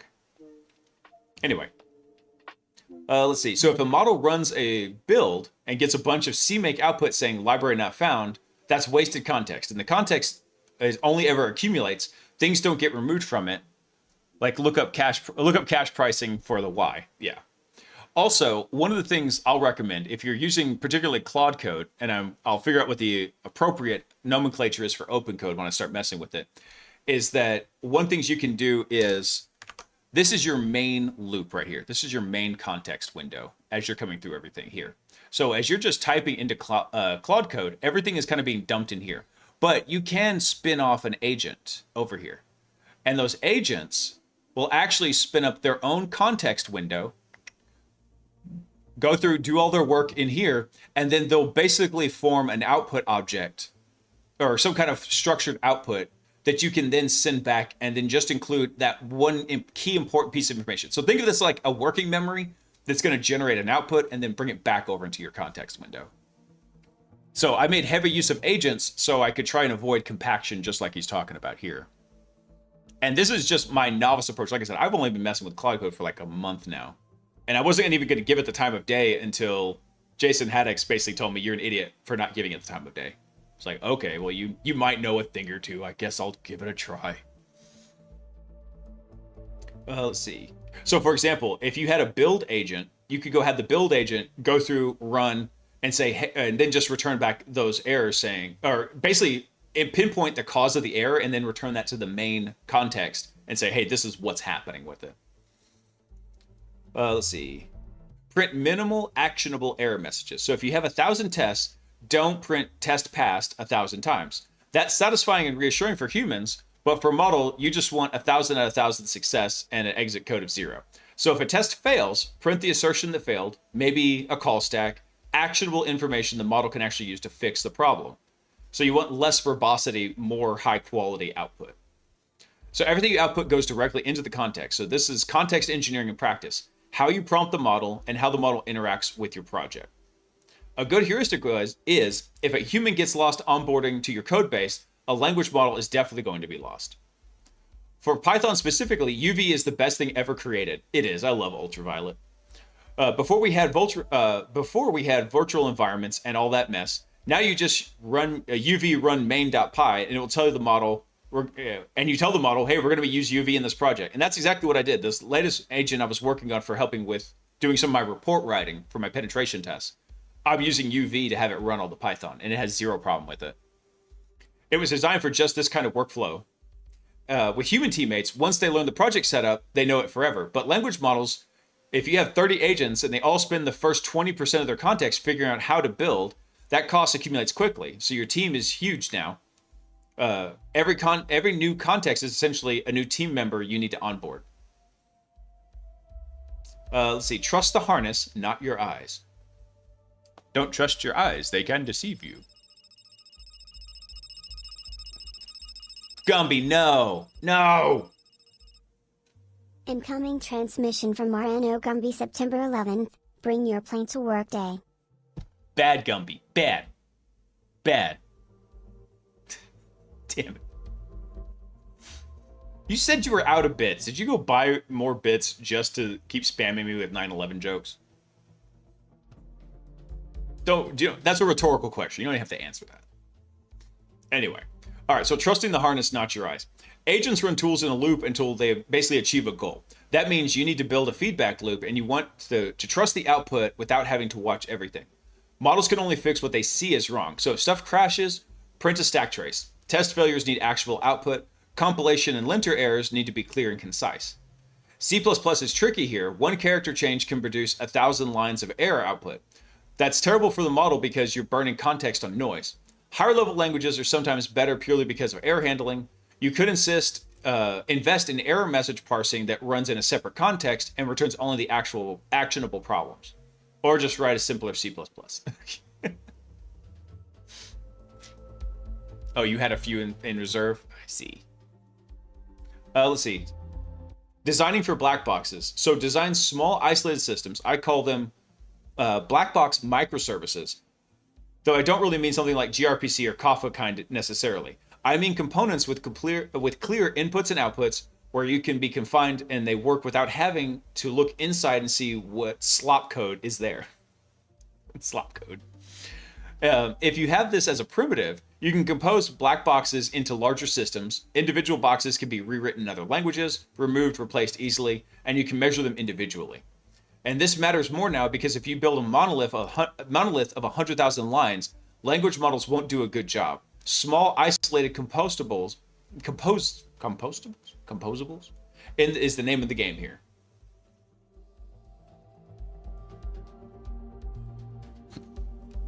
You're killing me, Gumby. Let's see. CLI over IDE. So actually, I just had this discussion with a coworker because he was asking how did I use Claude Code inside of my VS Code setup. I was like, I'm not. I have an IDE open so I can go browse the code real easily, but for the most part, I just had Claude Code open in a terminal, and that's where I was working with it at. Because that's the workflow I kind of envisioned people doing, so I wanted to investigate that idea. So the age-old fight of IDE or terminal. I think the CLI wins, but not for the usual reasons. IDE integrations are local optimum. So IDEs are human interfaces. They encourage fighting the model by showing you diffs in code. Great for humans and problematic when we work with agents. The CLI acts as a focusing function. Models know how to work in terminals. They can't meaningfully work in GUIs yet. The single command requirement is something humans want too. But for models, it's essential. Standard out directly controls the context. So you have direct control over what goes in it. With an IDE, it all depends on how the agent harness is programmed, and this is usually opaque to the user. So if you test or tell a model, God, I'm getting tired because it's getting late here. If you tell a model to use a tool it doesn't know, and that tool is naturally discoverable, run the command, it prints subcommands, etc., the language model can figure out pretty much any tool. CLI encourages the manager mindset because you simply don't see that code. IDE integrations are often just as bad. GitHub Copilot stuffs 30,000 tokens of context in there and you have no visibility into what it's doing. CLI tools are designed to be more transparent. I'm sure they'll improve over time, but for now the CLI is where it's at. As an aside, if you're on Windows, get off. I'm trying, dude. There's some stuff I have to run on Windows. I really thought I was never even going to put Windows 11 on this computer. It was a last-ditch effort. I really was just getting ready to make the full shift over to Linux. Anyway, agents are trained on Unixy shells and often fail with the backward and forward slashes on the paths. Do they ever, man? So if you don't know about this, usually whenever you're running something like Claude Code, it's going to actually run git bash on your local system if you're running it on a Windows box, and all of that is those forward paths in there. But as you're referencing documentation, it could have the Windows style backwards slashes and it gets kind of jacked up. I still see you, Gumby. Let's see. Every command failure pollutes the context, so don't make it harder on the model than you have to. Things like WSL or dev containers work great too if you're not a Linux or Mac OS user. I like Mac. I just don't like paying for Mac. TDD is no longer a scam. I always thought orthodox test-driven development was silly for humans. You end up writing lots of test code, and when you refactor, you have to change all the tests too. It's very costly. But for a language model, TDD is the best ever because it's a feedback loop by design. Write a failing test, implement the feature, test should now pass.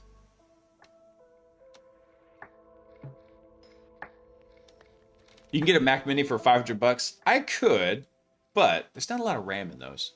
The last Mac I had for work had, I think it was an M1 with 32 gigs of memory, and that 32 gigs actually stretched surprisingly far on that Mac Mini. Or no, it wasn't a Mac Mini. I'm sorry, it was a MacBook Pro. I missed that. It was really nice for work. Let's see. But anyway, so yeah, write a failing test, implement the feature, test should now pass. That's it. That's the gold standard for working with agents. You can do crazy things when you have a test specific for something. Just a matter of setting up the model to have a nice environment, and it will rewrite your project in another language in a day. Now, what is this? Gold master testing. This doesn't apply to every problem, but it works incredibly well when porting systems to another language or API, or doing major refactoring. The idea is augment your existing system with lots of debug prints. The print state and print decisions made. Capture that output as a file. This is your golden master. Then do the port or have the language model do it. The debug prints in the new system have to match byte for byte. Maybe you need custom matching for things like pointer values, but that's the general approach. This works insanely well. I wrote LLVM Python bindings with this approach and it just works. My mind was completely blown. Damn. There's also a great post from someone who wrote an HTML5 parser from scratch in Python with a language model. The language model wrote the vast majority of the code and it passed 100% of the test specs. So that's the golden master approach. Give it lots of tests and let the language model make them pass. And see, I've always avoided writing test cases. Damn it, I'm going to learn that. Also, be aware, sometimes they cheat.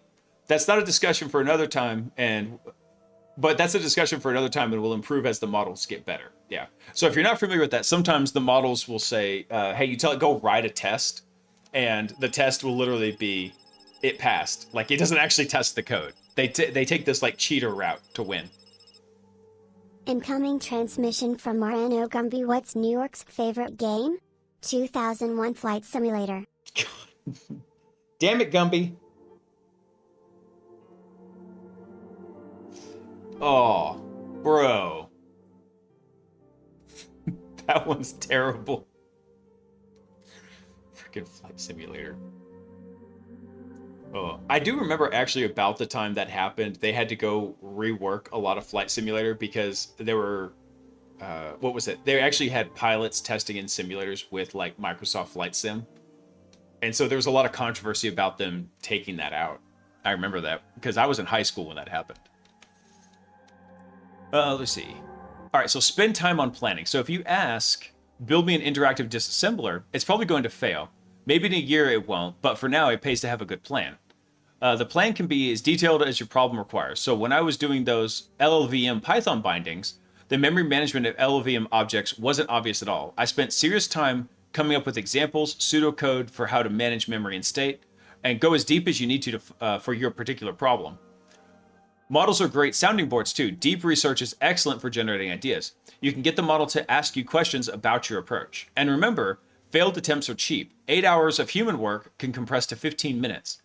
In 8 hours, you can try your plan many times. That doesn't mean you shouldn't try to make a good plan to begin with, but if your plan fails and the result is bad, just delete everything and try again.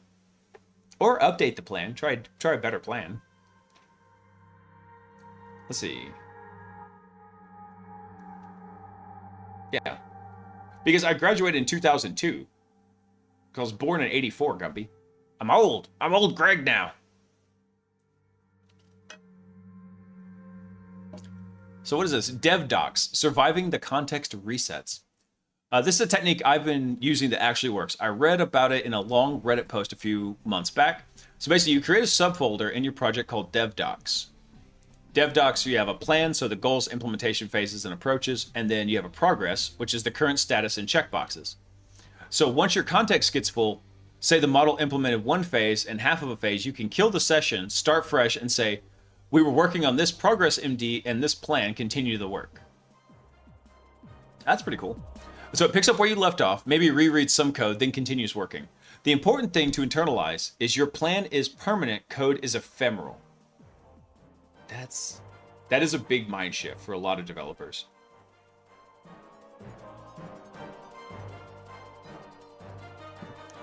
Make a new plan, Stan. Don't try to be coy, Roy. Just get yourself free. So we read this again. That's the important thing to internalize. Your plan is permanent. Code is ephemeral. That's so wild to think about now. So you want to be able to kill any single session at any moment. So if the model gets stuck, adjust the plan, revert, and regenerate. Commit often. I'm still experimenting with this. You can see an example in my LLVM nanobind dev docs. I also wrote, which is currently broken, a CLI tool to scaffold your project in this structure, which is the dev docs CLI. This project uses beads instead of progress MD though, and you need to see how it works. Hold on, let me look at this real quick. Currently broken. Probably backlog.md is what you want instead. The beads issue tracker is a massive pain in the ass. I do not recommend. What is, okay, then what is backlog? Turns any folder with a Git repo into a self-contained project board powered by plain markdown files and zero config CLI. Ooh. All right, I'll have to take a look at that later. Looks interesting. Let's see. On slop and accumulation. So I should acknowledge the concern. What happens as things accumulate over time? You accept one change, build on it, build more on that. So what does the code base look like in 6 months or a year? If we're not careful, you can end up with slop instead of a well-architectured code. And this is real, and I don't have an answer here. But the difficulty I see is that people don't even try stuff because of various concerns. So they tried ChatGPT in 2023, decided it could code, and never looked back. Or they use it as a chat interface for quick questions, but never let it actually build anything autonomously. So if you say from the beginning, I don't trust this, you'll never get familiar with how the tools work. It becomes self-reinforcing. The slop concern is valid, but you have to engage with the tool to develop the judgment for when and how to use them. I think that's really the biggest, the thing I'm having to overcome is that I have seen lots of sloppy AI code, and I had to overcome that. Oh yeah, hang on one sec. I will link this article right now for everybody. It's kind of weird seeing these like Twitter blog posts. I didn't even know this was a thing until recently. What about beyond coding and other use cases? So a few things these agents are surprisingly good at. Debugging failures. So when I need GitHub Actions fixed, the agent handles it. Fixing things I don't really understand or care about is a perfect use case. Let's see, researching existing code bases. So when an API doesn't work the way I want, or I can't figure out how to do something, I can ask Claude Code. It responds in 3 minutes with detailed explanations, traces through dozens of function calls, and data structures. I don't have to bother coworkers asking what's going on here. I've done that. I showed y'all the example earlier. Hang on, where is it? Right here. I did not ask Claude Code to go make these updates to freaking Ghostwriter. I just wanted to add notes to Ghostwriter. And I said, hey, this is what I want. And it asked some questions, and it's like, cool, I'm going to build it for you right now. It went full JSON born mode on me, and Ralph Wiggum'd it out. So it's kind of interesting. I'm actually looking forward to diving in, and I'm going to go spin this up and test it out. I want to see how well of a job did it do from my explanation. Probably didn't do a good one, because it was a fairly succinct explanation, but I explained what I wanted. System administration. So I was trying a Linux desktop and had Fedora configuration issues. I used passwordless sudo on the machine, asked the agent, the network connection isn't showing, and it just fixed it. Ran diagnostic commands, figured it out, resolved it. Same with my Proxmox cluster. I needed to resize an encrypted volume, which could take me hours. The agent did it. The agent just did it. The year the Linux desktop might come after all. It just requires $200 a month subscription to keep your system stable. Dude, that's my biggest concern, actually. Let's see. Getting close to the end of this article. This will be the last one for tonight, and then we're going to wrap it up. What's next? Subagents. Subagents are the next thing I want to get good at. The key problem is your context is limited. So when you ask to fix an API, a subagent can explore the code base, read all the relevant code, and return only, we need to modify this file. Here's how the flow looks. The main model doesn't do the actual fixing. It spawns another subagent that writes the fix and reports back. This prevents context rot and allows much longer sessions. I see people working with orchestrator agents that have subagents with more subagents, trees of agents doing insane projects. I'm not there yet, but I want to be. I'm not there yet either. I'm using like first degree agents. I don't have agents calling agents nested down. I'm still tinkering with that. I keep running out of my Claude Pro subscription. I'm in the scrub tier $20 a month one. Let's see. So just try it. The only way to get good at working with agents is to try them. The first month, you're probably not going to be productive. You're going to swear a lot. You have to play with it. I did, actually. I sent a screenshot to my coworkers where I was asking Claude to do something, and I gave it a skill on how to do it. Then I found out that the problem was how Claude was importing the skill, and it had to do with a directory issue, and it's a bug in Claude code that they haven't fixed. That's probably why they just bought the entire Bun.js team. Anyway, but I finally just yelled at Claude. I was like, holy shit, how can you be this bad at this? Just use the skill. And I sent a screenshot of it to my coworkers. I'm like, I'm getting a little frustrated with Claude right now. And what's the first damn thing that it responds with? You're absolutely right. Guys, I need feedback real quick. What meme do you think would most perfectly fit? Like if you had to pick any character from the universe of memedom would fit the idea of you're absolutely right. Which character would that be? Because I want to say Ralph Wiggum, but I don't think that's the correct one. That's not it. But I'm trying to think which character in all the meme lore would fit that most appropriately?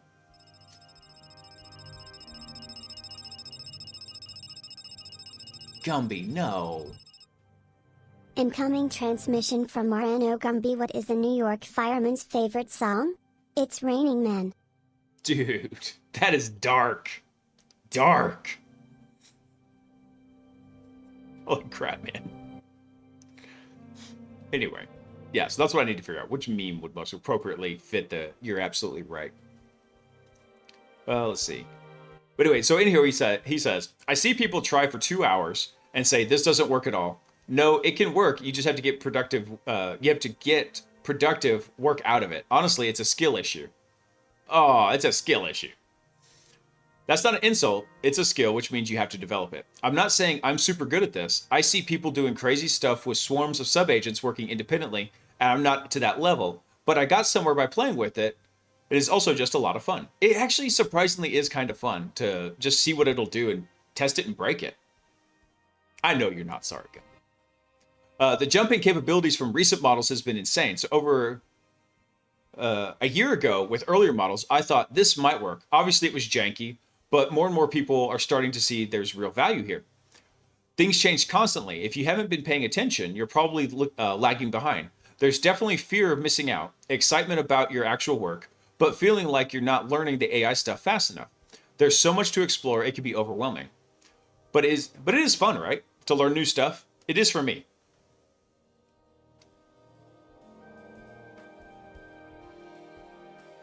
This is funny.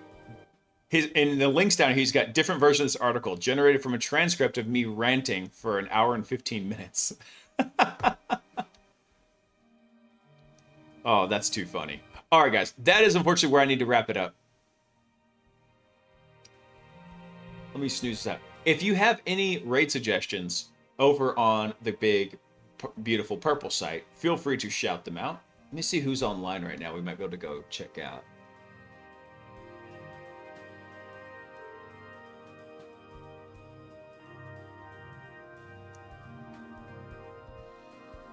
Let's see. Science is always on, and they're always good for a raid. I do love our science folks.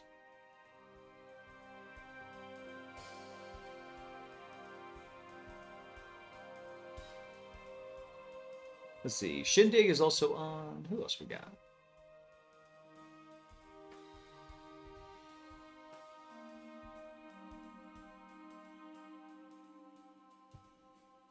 Let's go see who we might be able to raid out to.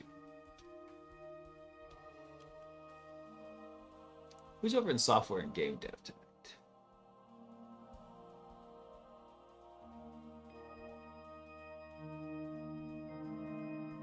What is Shindig working on?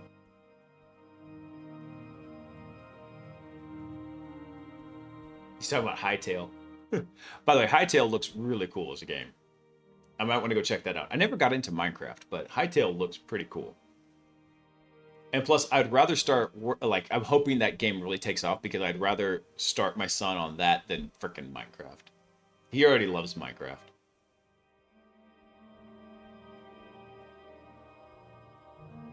Yeah, so we'll probably go right over to Shindig. Shindigs. He's doing fun stuff right there. All right, how far did we get in the queue here? Let me double check that real quick. All right, that one we covered. Hey, cool, we actually got through the queue. Excellent. So this one, I'm gonna move up to 21st to research. Yeah, because I need to go double check that one. And so I'll save the Watchtower one for the next new stream in there.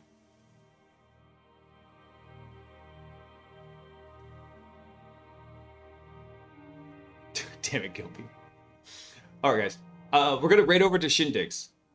Everyone. So do me a favor. Once you get over there, drop a bunch of Hack the Planets and Happy Hackers in there. And that's where I've got to wrap it up. The week's not over yet, everyone. Tomorrow is still crushing it mode. Keep after it.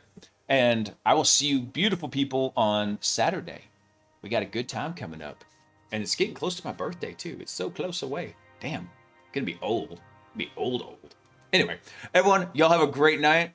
Hope you enjoyed all the fun news articles we were going through. It was a lot of information. We covered a lot of topics. A lot of AI, but that's not unusual for these days. I hope the AI bubble bursts and I can get some really cool GPUs on the cheap. Not holding my breath, but I certainly hope so. Everyone, y'all have a fantastic rest of your week. Keep on to the crushing it mode. I will catch you all on Sunday. And I want y'all to remember one very important, super important, hugely important thing. And that is, I love you. Peace.